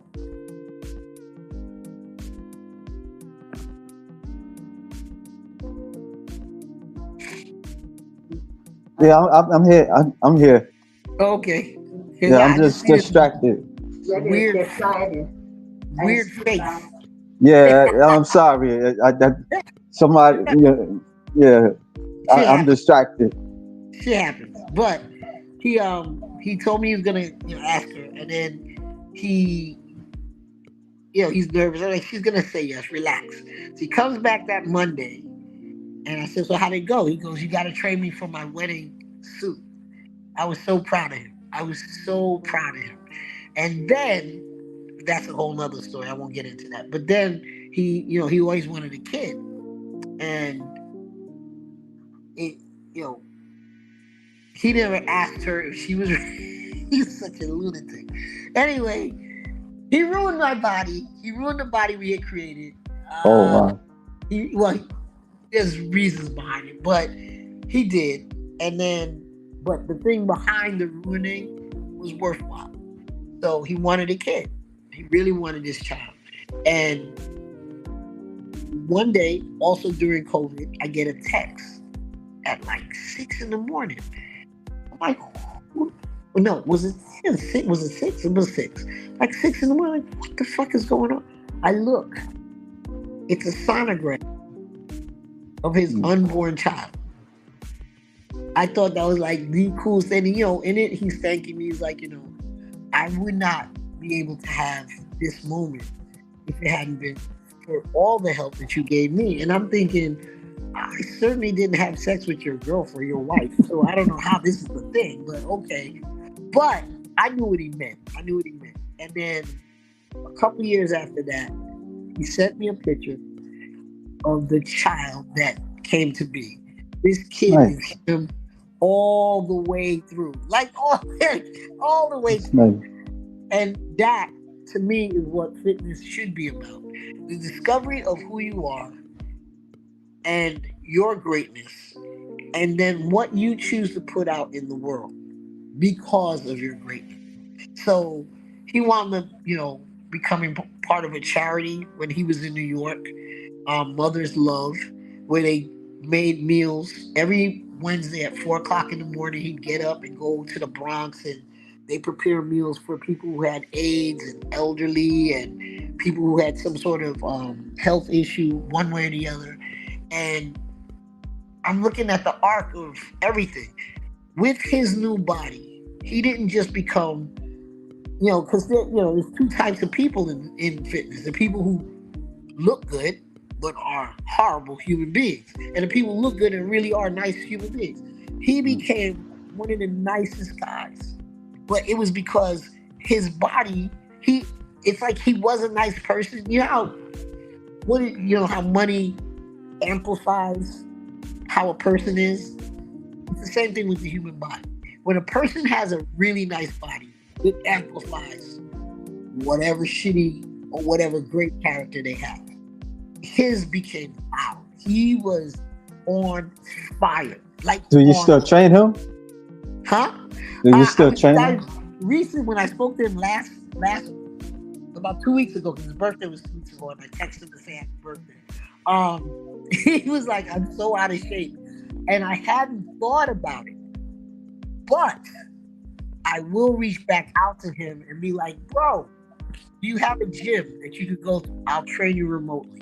I hadn't even thought about it. Because he was, he's beating himself up. And I said, well, did you ever stop to think that maybe the current shape you're in is for the body or for the life that you've created? Maybe you're not out of shape. Maybe you're in shape for the life you have.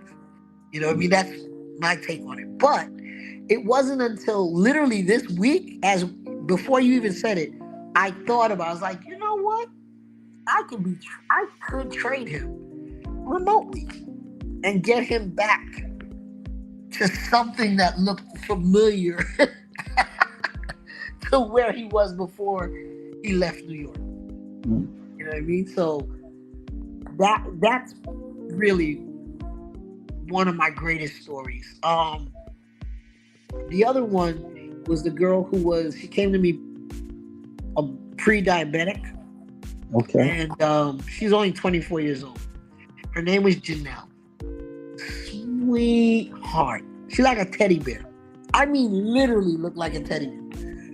And she had to get her, You're too young to have diabetes. So trained her. She got a nutritionist. She did her job. She got on a crew. She got on a crew team. You know what crew is? So she did crew, and her weight dropped. And I remember the day she had to go check in to see about her diabetes, her diabetic status, and she was scared. I'm like, you're not the same person. You're not the same person. Look at how far you've come. And she comes back, big grin on her face. I don't have diabetes. I was like, of course you don't have diabetes. You weren't supposed to have it in the first place. So that would be my second. The other one was my client who, at the age of, I don't know what she was, I think she was in her mid 40s, mid to late 40s, decided to change her career. She was in publishing, and she decided to change her career to one in fitness, and became, in her own right, a fitness instructor, a personal trainer. And her population, because she had gone through such bad menopause, her population became menopausal women. How to help them all get through menopause. I thought that was amazing. So I've had, my success stories are not anything to do with the stage necessarily. Though I had a client go to the stage. She went to the Olympia, and chances are will be in the Olympia again this year. Who is she? Who is she? Zenobia. Zenobia. Okay. Zenobia Graham. All right. Yeah. She went. And in her case, what made her story remarkable to me is that she became a pro, and she said within 2 years, I would like to be in the Olympics. So me and her second coach at the time, we went for it. We're like, if that's what you want to do, we're going to get you there.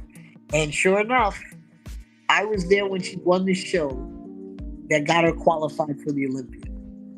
And I think I still have the videotape of that. I would love, I had forgotten I had it, but the video is hilarious because all you hear is me standing there screaming, oh my God, oh my God, oh my God, she won the show, she's going to the Olympia. The other side of it is I call up her second coach to tell him, yo, she's going to the Olympia. And he couldn't even talk. He just starts crying. So that would be like a highlight of like a client that did, competed or whatever. But the truth of the matter is my heart resides with my regular people. I like my competitors. I did when I was training my competitors. I can honestly say my record was pretty good. Every client that I had, if that was their first show, every client I had across the board, top 5, won the show or came in second. That's good. First show. Never failed. Never once failed. I did my job as a coach. But in truth, where my heart resides with the people who didn't want to get on stage. They just wanted to be better humans. And that, to me, trumps, competition. It just, to me, it just does. Because you could be a competitor and still be a dick. You can have the accolades and still be an asshole. But if you've done a lot of the work to be a better human being, it carries you beyond the competition stage. You know what I mean? It carries you to places that you would have never imagined just because you were a good person. So what I usually tell my competitors is, it's great that you have this. First of all, you're blessed. It's very rare you see an ugly competitor. Let's face facts. It's very rare you see an ugly competitor. So you were blessed by the fact that the universe gave you great looks, then gave you the genetic material to do what very few people can actually accomplish, right? So, how about this? Let's take it one step further and have or be a beautiful spirit, because that will highlight and emphasize your actual beauty. So if you're going to say something to somebody, because they're already judging you, I get judged all the time. Oh, you're going to be arrogant. Oh, you're going to be this. Oh, you can be anything. This is what you feel. So you're putting it on me, but I'm not any of that. And I like to shock people. So usually when they're coming at me, like a lady stopped me in the train station, and she's like, finally I get to talk to you. Usually walking through so fast and I never get to talk to you. And I said, oh, well, I'm here now. What's up? She goes, at first I just want to say you're beautiful. I was like, well, thank you. But you do know in order to see beauty, you have to be beautiful too, right? She starts crying immediately. And I'm like, what are you crying for? She goes, no one ever told me that. I'm like, that is a shame. You're able to vocalize that to some total stranger, but you can't see your own beauty. And then from that, she was like, wow, I really had misjudged you. I said, what did you judge me about? She goes, I thought you were going to be really arrogant and whatever. I'm like, I don't have that kind of time.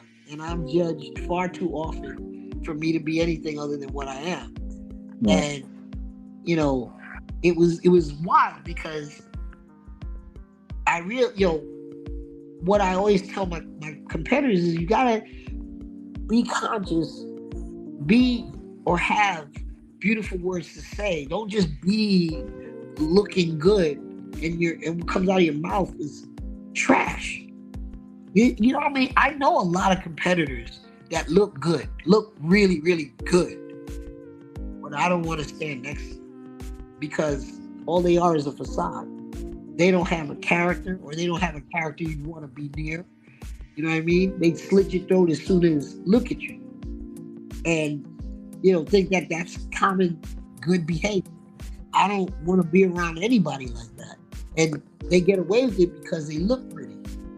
It isn't until people realize who they are that they're like, yo, I don't want to be near them. You know what I mean? So I would rather be and tell them, listen, if you're going to talk, please make sure whatever the universe gave you, you're backing it up with your words.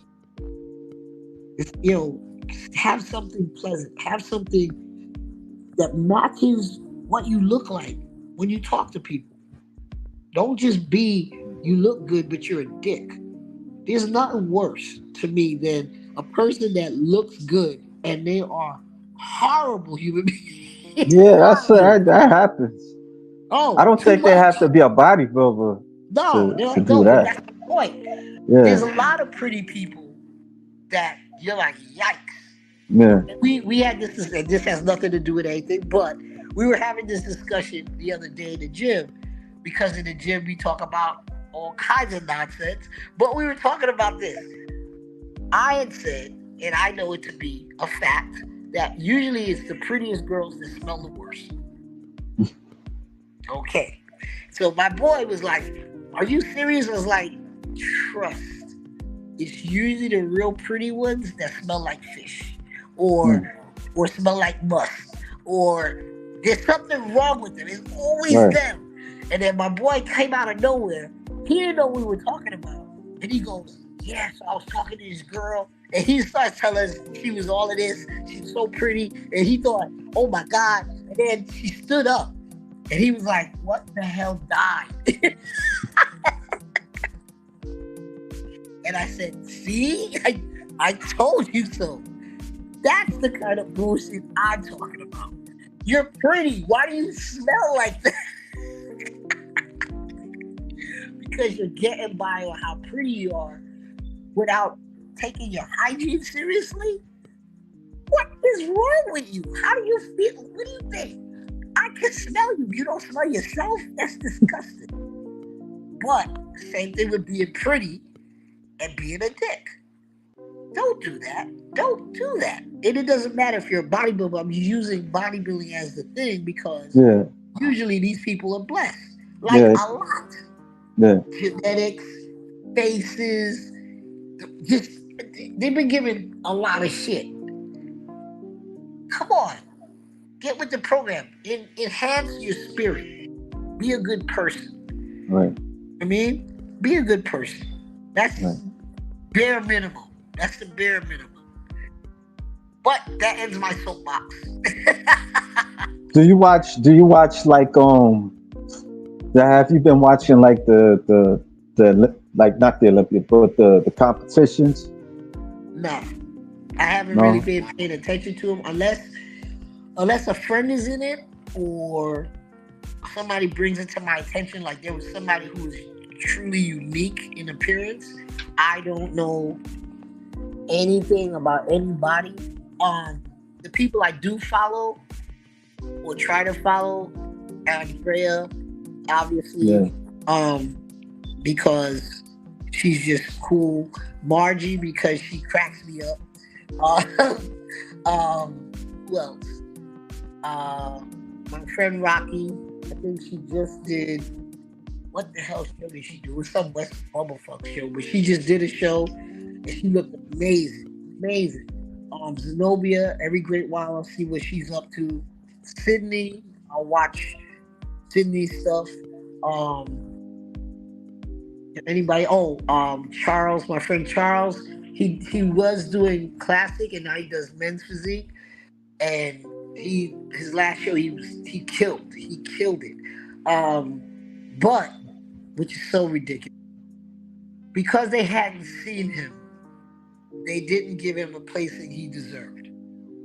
So he just showed up. I'm like, and what does that have to do? He was clearly the best body on the stage, but instead of giving him first place, I think they gave him second. And their reasoning was, we haven't seen you before. I'm like, are you fucking serious right now? He was never mind. But I'll follow him. and like, a few others because, I remember them when they used to come to my gym or whatever. But I don't really follow the sport like that anymore because a lot of the people don't have the personality to make me want. Remember back in the day, you couldn't wait to see like what package Kevin Lerone was going to bring, or Sean Ray was going to bring, or who else? Dexter Jackson, or you couldn't wait to see them. I can honestly say I can wait. I don't really know who's out there, but I don't really care what they look like. You get what I mean? Because there's nothing, there's nobody significant anymore. You know what I mean? Like, I follow John De La Rosa because that's my boy. I follow Akeem because also my boy. Everybody else, whatever. I don't really, like I said, unless somebody comes across my feed, and usually it's something so awful. I'm like, what show is this? Why you keep showing me all these terrible bodies at the same time? That's the only way I'll even know a show happened. For some reason, it will show up and it'll be terrible. It's be terrible physiques, but a lot of them at the same time. I'm like, what the hell show is this? Everybody looks terrible. So that's my show experience these days. Well, I made up. I put together a little something. Go look at it a little bit.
Yeah. So like that would be like a good OnlyFans moment. Hey, you muted your mic. Yeah, yeah. But we got when it seemed like we got a chat to some. Now he pop up. What's up, George? Oh, what's up, You George? got yeah. Oh, you see his thing? Yeah, I can see it. I don't know what he said, but I can see that he's on. Yeah. He's evening, folks. Evening, folks. Yeah. Yeah. So how's your workout going along? Like your training. Oh, why are you Sorry. showing us?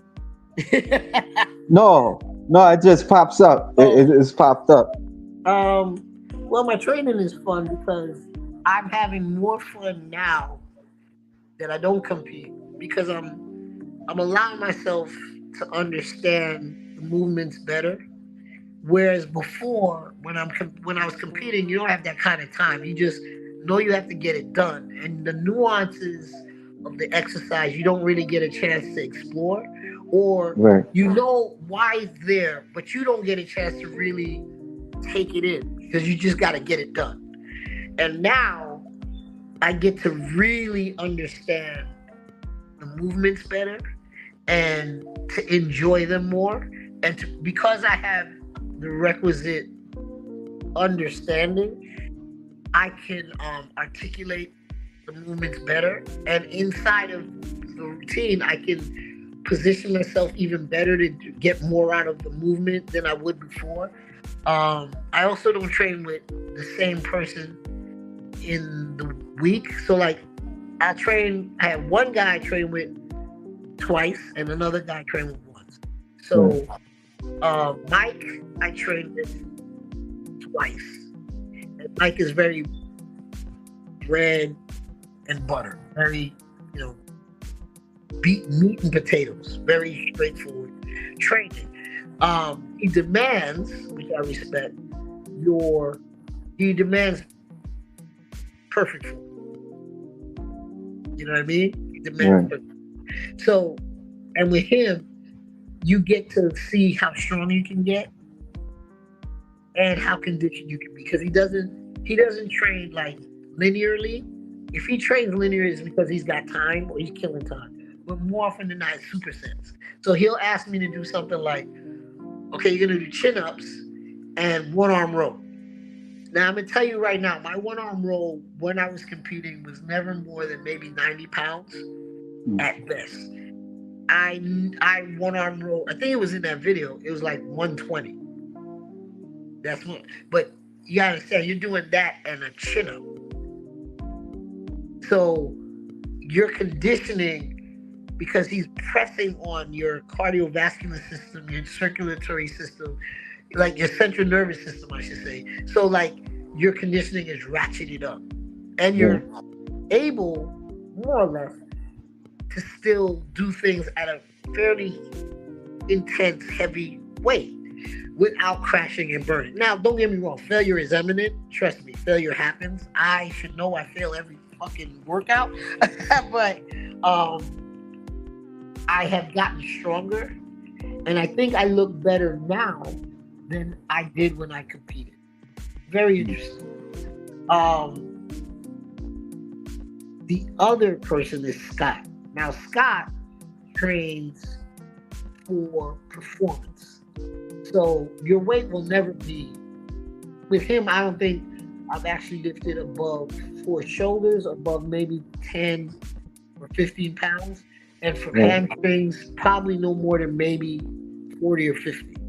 However, it's like death because you're training for performance. So with him, it's the connection of the muscle and making sure that you're stable all the way through every nuance of the muscle.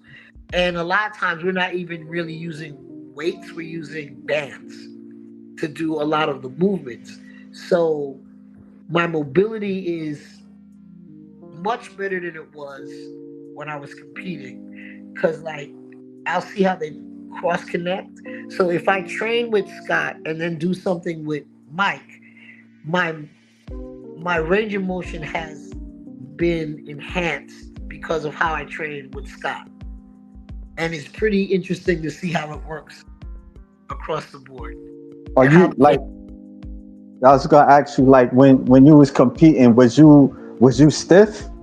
You think you was? it wasn't so much stiff as much as it's like how can I put it? It's like because you have only a handful of time Yeah, to get certain things done, you gravitate or do certain movements and certain patterns that you know will get the job done. Well, that eliminates you from doing other movements that probably would have benefited you more because they stabilized a joint better or did something better. You don't realize it until later when you can't do something else.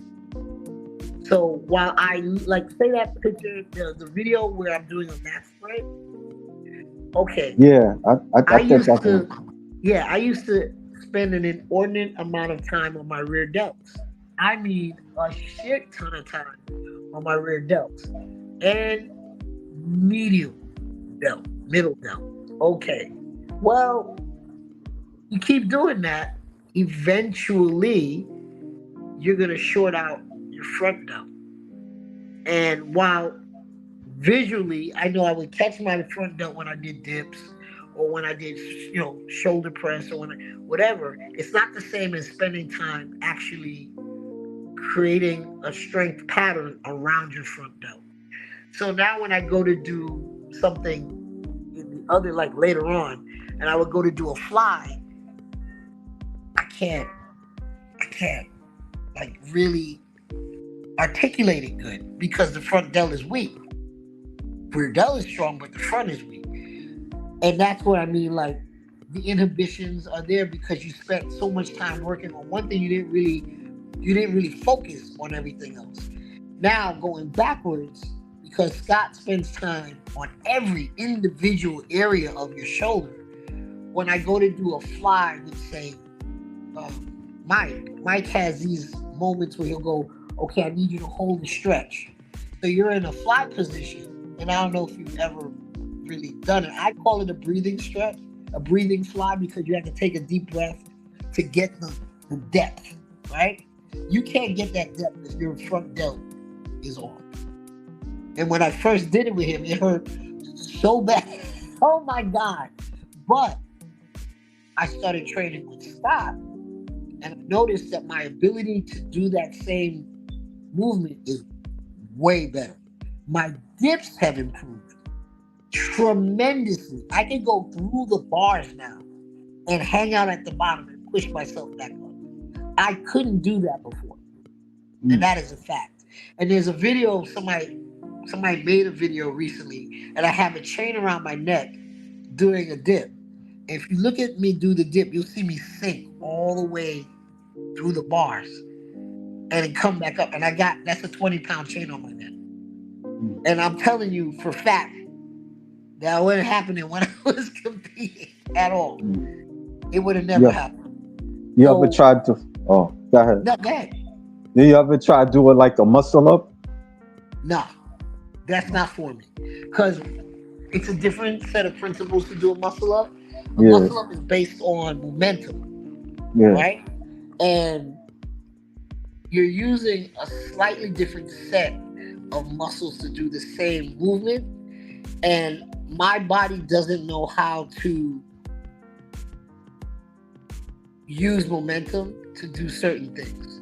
Yeah, it's not that very easy. I was trying to do it like over the summer because like I was looking at tutorials on how to do it, and I haven't done like a pull up in a while, like in a while. So you just went for a muscle up. I don't know. In my mind, it's like you thought it was a good idea. Yeah, but it wasn't as easy as I thought. Like it's not as easy. No, it's not, because it's certain ways you gotta like pull up, and then like you have to do like more dips, then to just kind of because really I was doing I usually like I do like qigong exercises and stuff. Right. So I Okay. don't, yeah, so I don't really like do calisthenics like that, like I Yeah. used to. So, but I don't know. I just felt kind of inspired because I see like people doing their thing on Instagram and stuff, and then Yeah. those things Don't come in your head, and then don't you get want it to do twisted. it, but it's Ah, like I listen. I know. Okay, so let's put it to you this George way. laughing at me.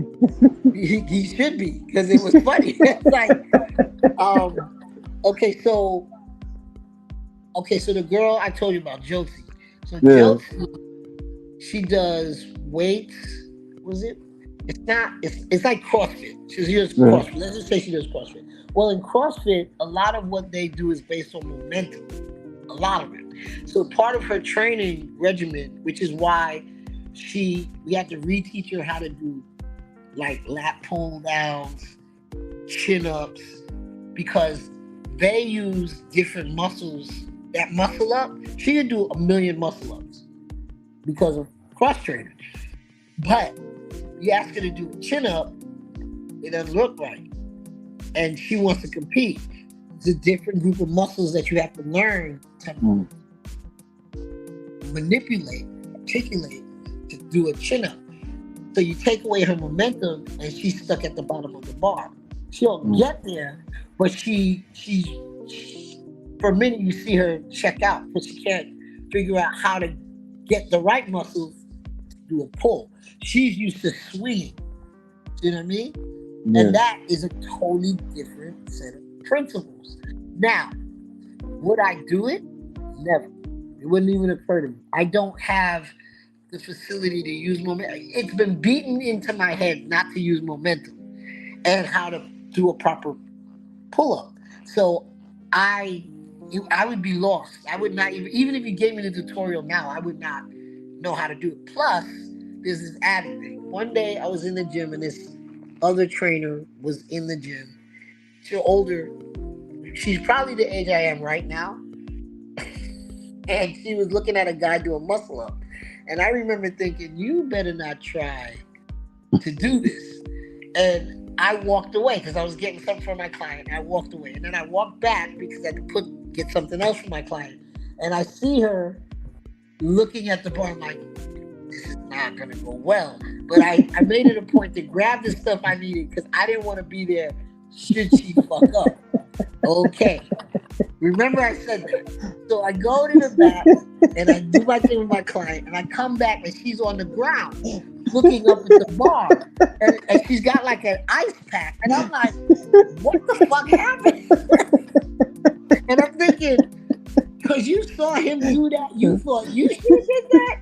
That doesn't make any sense. Next time I see old girl, she's in the back of an ambulance. Oh I was man. like, girl, what did Oh you do to man. yourself? And then, and from that, I never saw that woman again.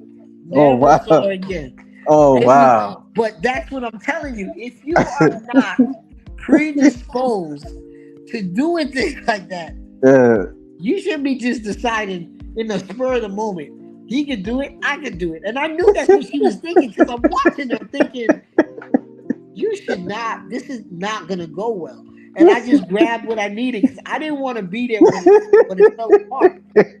And sure enough, when I come back, she's laying on the ground and she had an ice pack.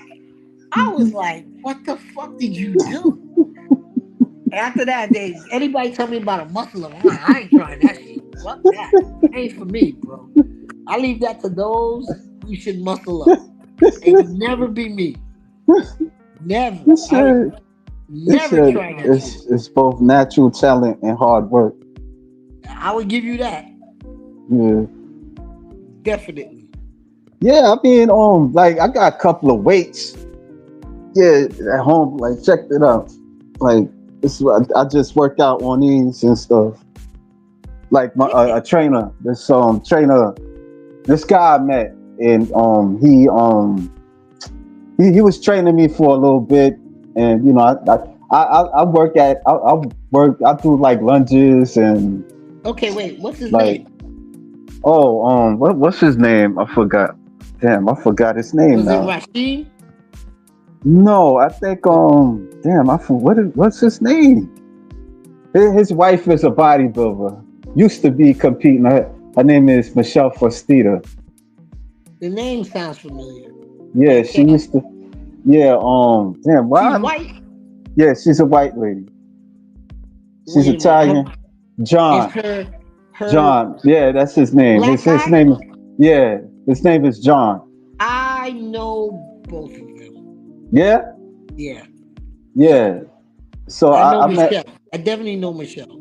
Yeah, so he was training me a little bit. We stopped because I didn't really have the money like that. So Yeah, yeah, that's but understandable. ever since that, I've been messing with it a little bit every now and then. Yeah, So well, the important thing I would tell anybody, because gyms are not for everybody. You don't really need to be in the gym as long as you're yeah, active. you right, know and when I say active, I mean, if you like walking, walk. If you like riding your bike, ride the bike. If you like climbing fucking rocks or whatever, wall climbing, climb the wall. Whatever you do that makes you happy and makes you physical, meaning you are burning calories. yeah, Your expenditure is at a greater height than it would be if you just sat in your chair. Do that. It doesn't always mean you have to go to the gym. The gym is not for right, everybody. You know what I mean? It's the same for anything else. I used to use clubs for cardio. People are like, how are you so dry? Not realizing that I just spent 4 hours in a club. I danced, mm. I danced the dryness into my body. I would go in there because I don't like You cardio. still go to the club? Nah, nah, nah, nah, nah. First Oh, of all, they don't have parties for people my age anymore. Well, they do, oh, but I have to find them.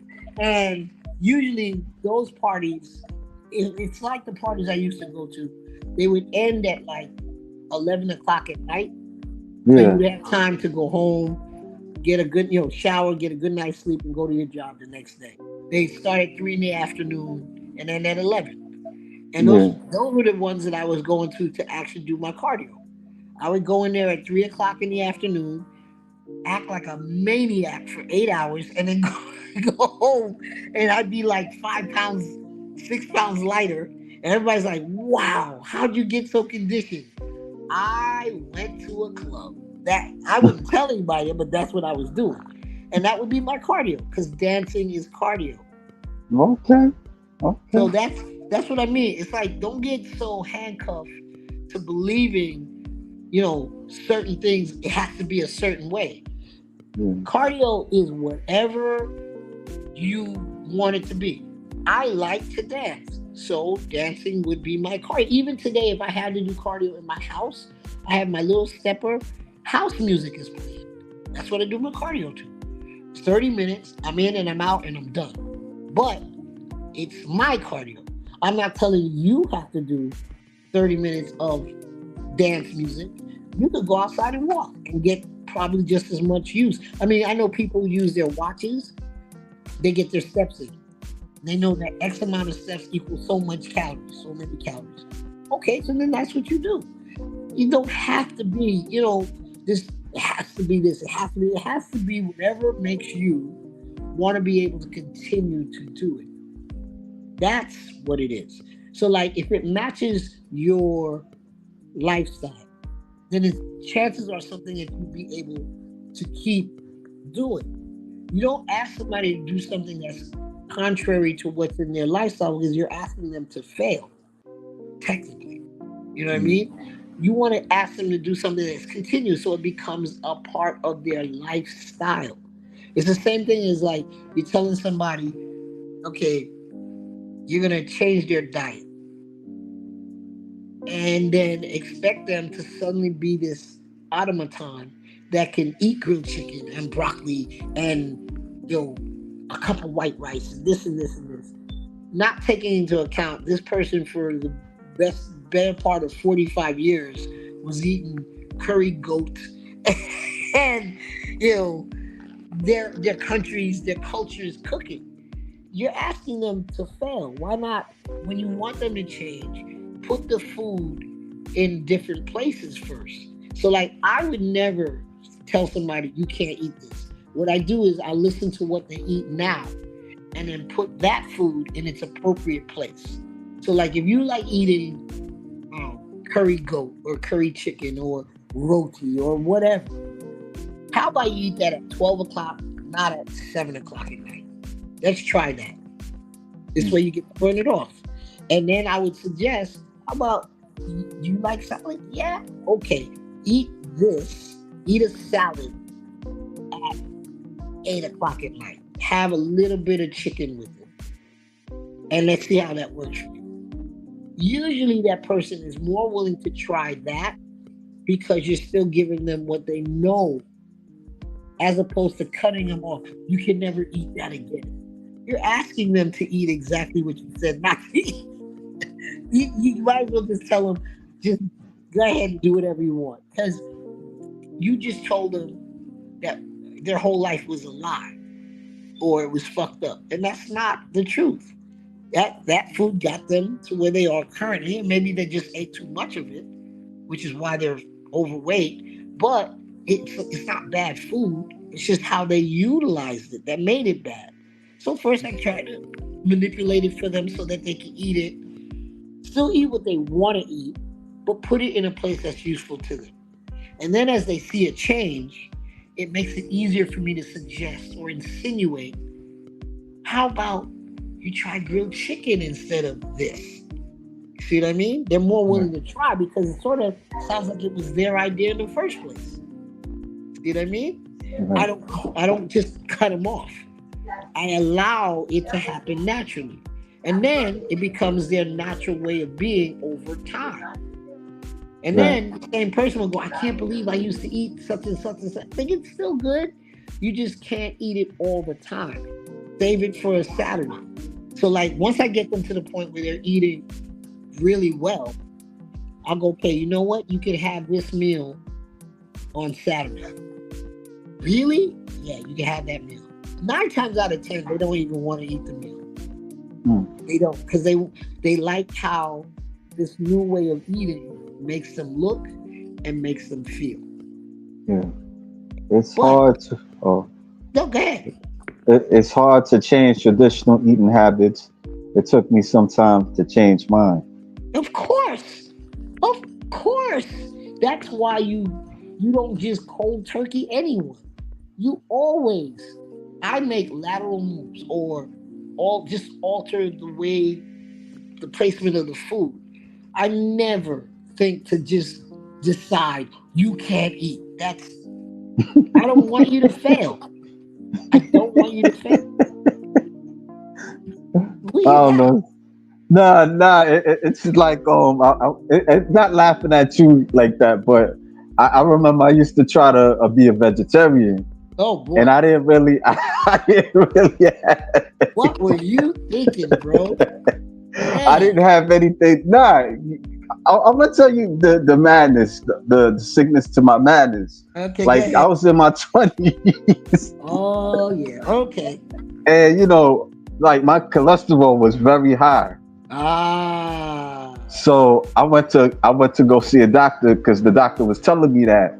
So I was like, I got to do something with my, because I was working out too, but it seemed like it wasn't doing much without the nutrition. Right. So I would try to like look at through books and stuff, Yeah. and then I just like cut off for meat altogether, and then all of a sudden, you know, I was getting real skinny. No Like kidding. people,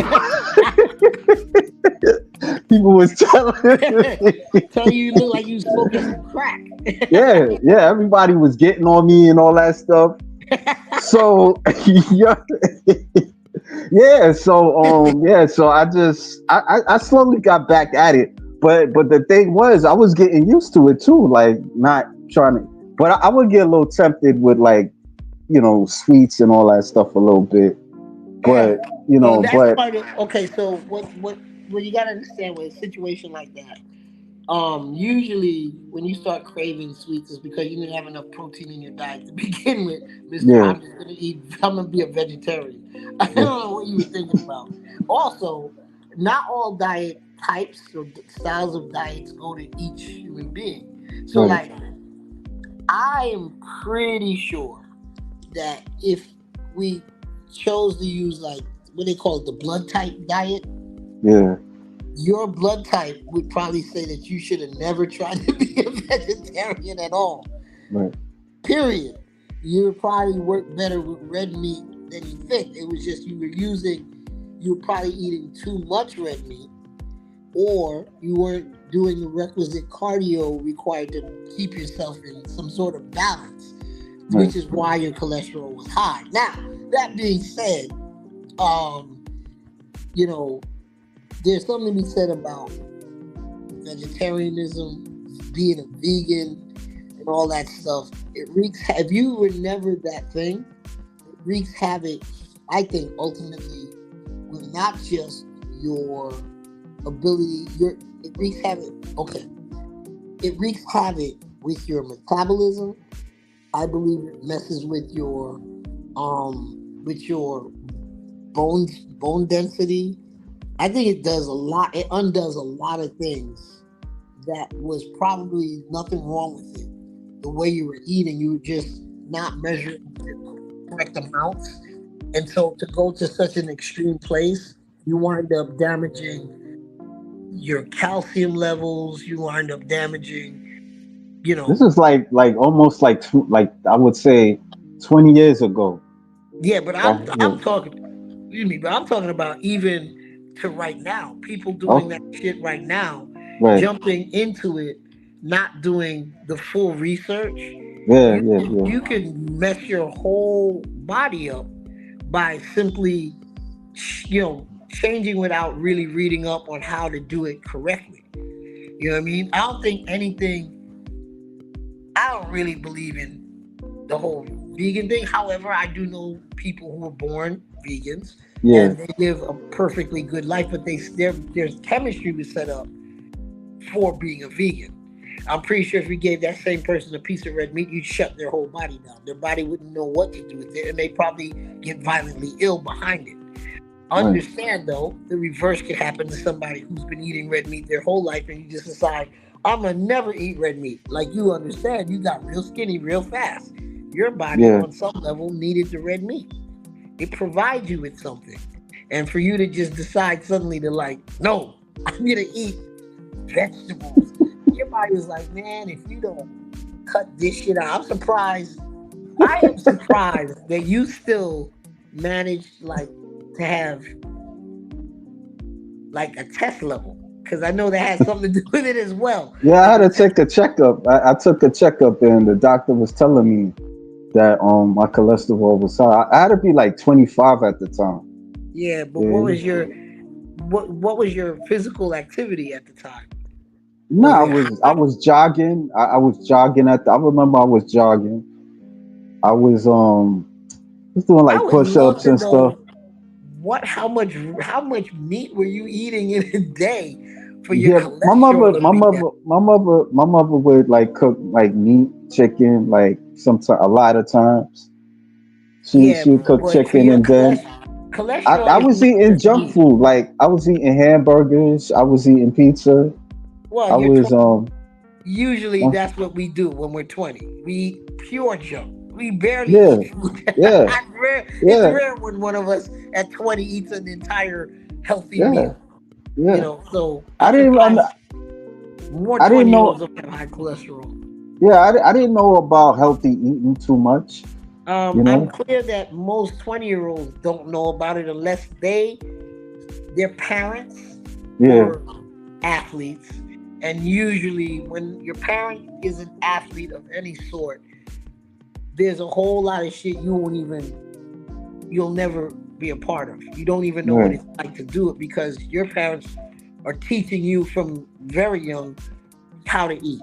So unless you're that kid at 20, you're gonna be a lunatic. You're gonna be eating all kinds of shit you're not supposed to be eating and not having an awareness of healthy eating. And even the kid who probably winds up with the parents who are treating them or teaching them how to eat properly, to a lesser or greater degree, a lot of them want to know what the other world is like. And they Yeah. dip and dab and go and drink a soda here because they never had soda. Or, I had a friend who told me her mom, she never had cereal in the house, like cold cereal. She never had Frosted Flakes. So she said the first thing she did when she moved out was she went through the cereal aisle and bought all the cereal. I was like, you did what? I so there was a whole bunch of shit she couldn't have. She didn't have breakfast cereal in the house. They didn't have soda. They didn't have like sweets or cakes or whatever. So the moment she moved out, that's all she did. I said, how long did that last? She's like, it lasted 20 pounds too much. Again, this is what you do when you're 20. It Yeah. is what you do. So, I can't blame you for being 20, and I can't Right. blame you for I can understand. I don't know why you just jumped all the way into being a vegetarian, but okay, it sounded healthy. I I don't guess know. I mean, you That's could have just ate some grapefruit and had like a couple I try to do chocolate. that. I try to do that too. I did the grapefruit thing. Yeah, I did that also. Yeah, but how often and how long did it last? It I could have don't been think that before you found long. out you had high cholesterol. That long. Not that long. I don't think it's that long. But I remember I tried to do it. He Because said the human body will hold fat even when you starving yourself. no, it'll Yeah, hold fat, especially when you're starving yourself. yeah.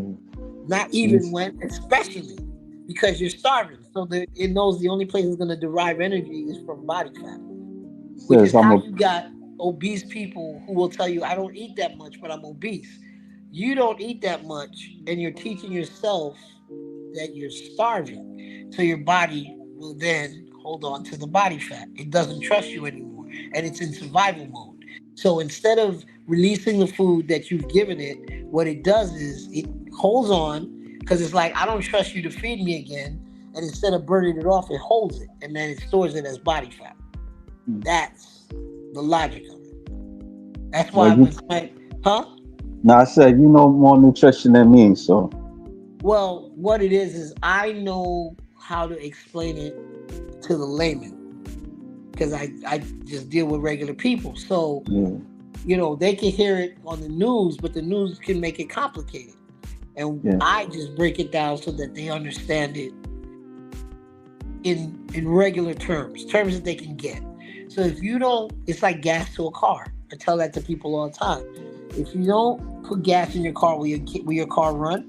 No, right? So food is like gas to your car.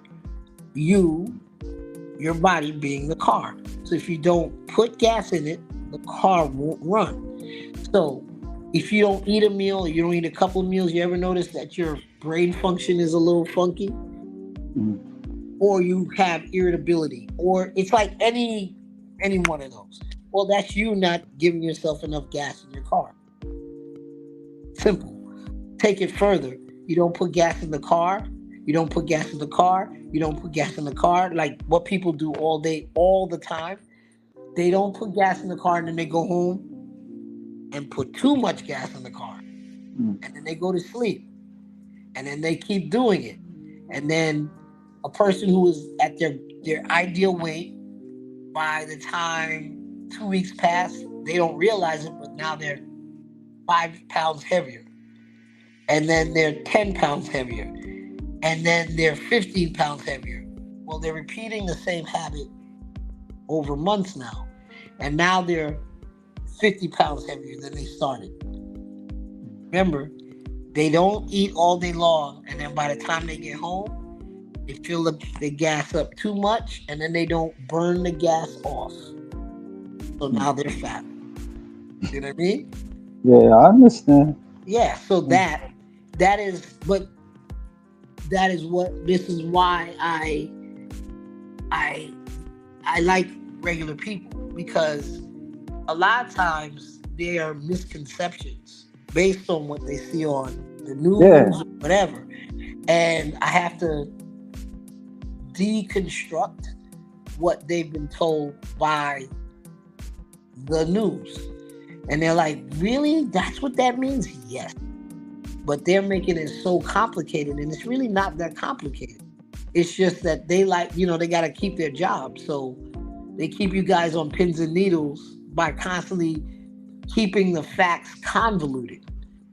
I just said in 5 minutes what one news story on health will give you 30 minutes and scare the bejesus out of you and have you turning into a vegetarian.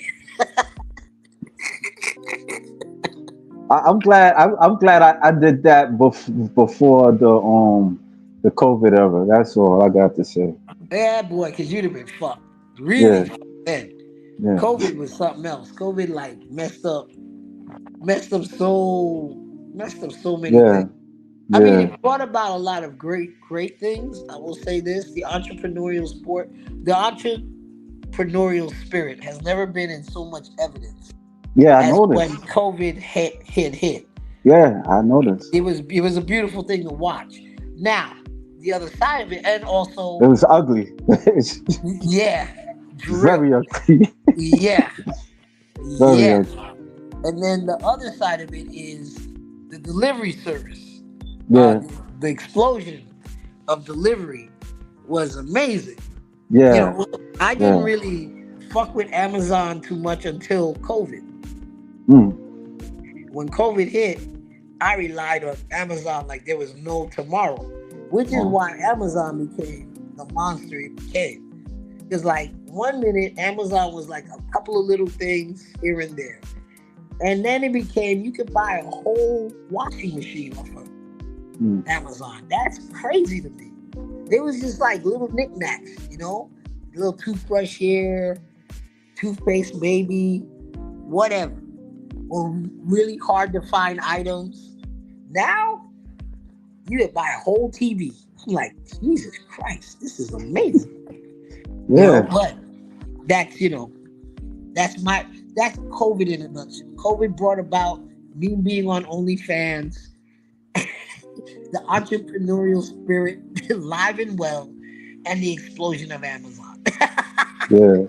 He said Zoom, StreamYard, televideo programs going out of it. Oh, yeah, definitely.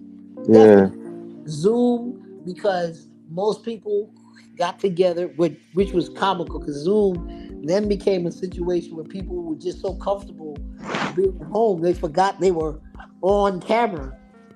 Yeah, people jerking off, having sex. It was a mess. I was like, what are you doing? What do you do? People can see you. Cut that out. Yeah, so yeah, Zoom was a thing all into itself.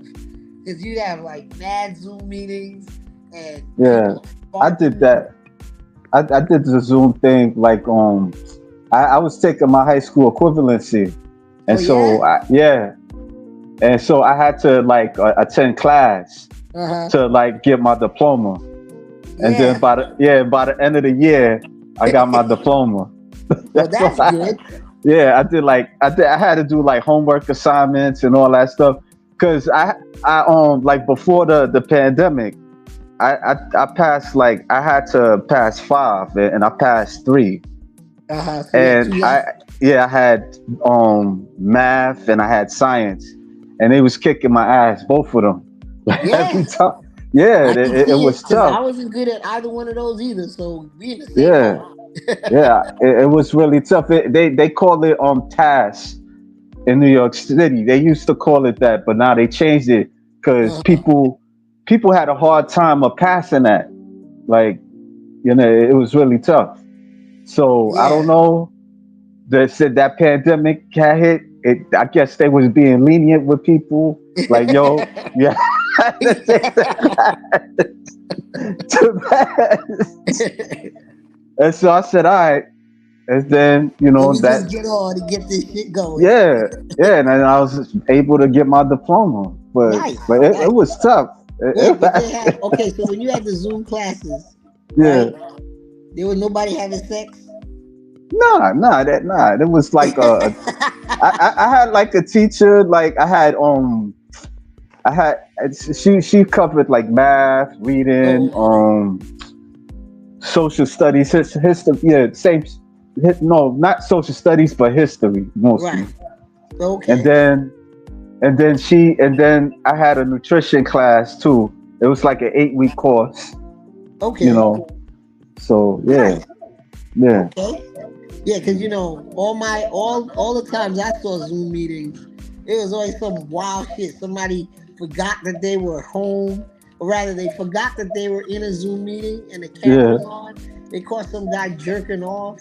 Then they caught some other people having sex. Then they caught some woman. She just came out the bathroom, titties on. I was like, "What are you people doing?" That's wild. He Yeah. said like he said like what happened with Shannon Sharp. What happened to Shannon Sharp? Who's the story with him?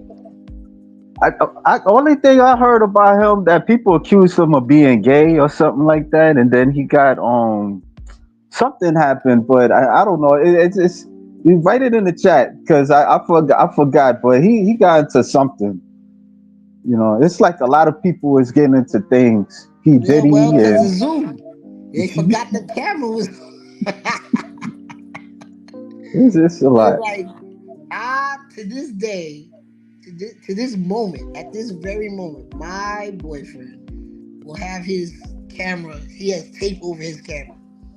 Period. Zoom meeting, no Zoom meeting. He got tape over. He's like, you don't know what people are looking at. He's also slightly paranoid. Yeah, Let's be clear, he's a little paranoid. But it's like comical. I'm like, bro, what are you doing? He's like, you got a Zoom meeting. They can hear me. They don't have to see me. I'm like, you are out of your mind. Okay, so did you tell us what happened to Shannon Sharp? yeah. Let me. I don't know if he gonna type it in. Let me see. Oh, he ain't typing? Nah, I don't see it. I don't see. I just see that because I forgot because I got caught up with that P Diddy thing, but you know Yeah. they try to say that he was gay and stuff, and that's all I uh, remember. oh, yeah, it's beyond the gay thing, man. He's going to jail. Yeah, Sure. He's not getting out of nothing. He pissed off somebody powerful who was probably protecting him for years. And yeah. now he pissed them off, and they like, oh yeah, you okay? I got something for you. And now he is going down for sure. All I see is like accusations about Okay, him. what are accusations about? Shannon Sharp has spoken claims that he is anti-black after hurting a horsehair insult at a user on social media. The 56-year-old took to X on Wednesday night, September 25th, to respond to allegations sparked by his sports commentary. My issue at Shannon Sharp never speaks on a disrespect the rest of the women of the W experience, wrote Spike T. Joint on social media platform early Tuesday morning. He continued to explain his opinion that Sharp defends Caitlin Clark more than the rest of the league, although they all face the same unfair statements. That's your issue, not mine. I have no issue with anything I said in regards to WNBA and its players past or present, response Sharp. From there on, from there, an account with the username Ungodly West and Megan Thee Stallion as the profile picture called out the former NFL player for not seeing his alleged bias. Okay. So Yeah. he comment He about said somebody not being that. He said not that. Then what is it? I don't know. okay. Put in Shannon Sharp and Zoom. Oh, Shannon Sharp and Zoom. Okay. Yeah.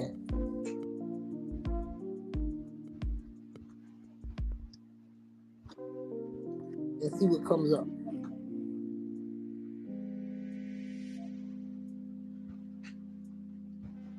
Over. I don't know.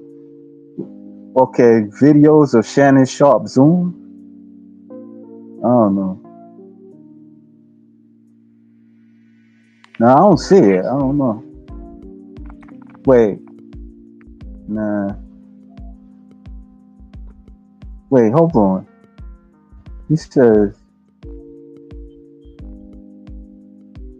Shannon Sharp has come clean about the body video stream from his Instagram live on Wednesday afternoon, which contained Uh-oh. audio of him during a sexual encounter with an unidentified woman. Obviously, I'm embarrassed, Sharp said on an emergency episode of his and Chad Archino Johnson Nightcap series, someone that is extremely, extremely private, and to have one of your most intimate details, the audio heard for the entire world to hear. I'm embarrassed for a number of reasons. Okay, so he Yeah, he forgot. said that. He said that. Yeah, he says that. Yeah. See, was he was he was talking. He's that game. That game. He just forgot that he was on Zoom. I You don't never know. be It is embarrassed. what I it can is. see if it was trash. Like if his game was whack, and then I can see you being embarrassed. You what? You don't talk to women? Come on, everybody knows you talk to somebody. Why are Right. you embarrassed about it? Come on. There's no reason for you to be embarrassed unless you went all the way there and was on some more. Right. Let me see your asshole. Like if you said something, if you said something wild, I can see you being embarrassed. But if you was just being what guys are, I mean, I don't see it being like nobody should be shocked. I mean, aside from you because you forgot you was on Zoom. That's it. And it also depends on her response. Like if she was like, "Oh, that's trash," then you should be embarrassed. Like if you your game was really embarrassing, then you should be embarrassed. But if you just being a guy talking to a woman, did you just happen to forget you was on Zoom? That's that. That ain't got nothing to do with that. I mean, you just get over it. Yeah. It's not that bad. It really isn't. People are making it a big deal. I talk to women. Now I can see if he was talking game to a dude and it was on Zoom. Well, now that's an issue. Maybe. But I don't care, no one should still care because it's not like what who you sleep with has nothing to do with what you do. You know what I Right. mean? Like those two things are not really they don't have nothing to do with each other. He's very good at being an announcer or whatever the hell he does. Who he sleeps with, that's none of our business. Yeah. Period. It's none of our business. End of discussion. He doesn't owe us like that. What he owes us is what he does for a living, and that's the end of it. What he gets paid for. Everything else, I mean, granted, he shouldn't have forgot he was on Zoom, but anyway, it's getting late. I'm in bow out. Yeah, yeah, I appreciate you giving me another opportunity to talk with you again. Nah, man. I'm grateful for the opportunity. Somebody wants to hear me talk. Um, Appreciate you having I me don't on. get people like you say that. So I appreciate it. Real What? talk. Nah, man. Listen. Somebody wants to hear me talk. I'm glad to. I'm glad to share. Yeah. But anyway, You can have well, me on another time.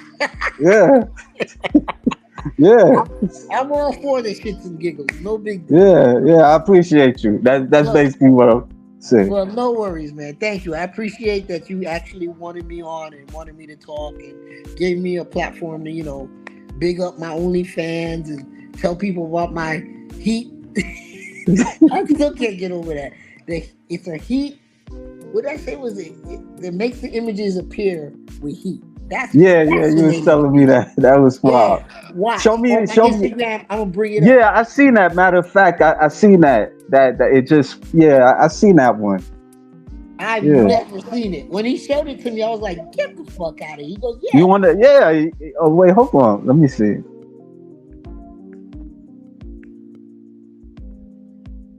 Yeah, it was. I think I know. I seen it. Let me see. It's like heat heat induced images, something like that. Mug. I think I know. It came up, but I don't know.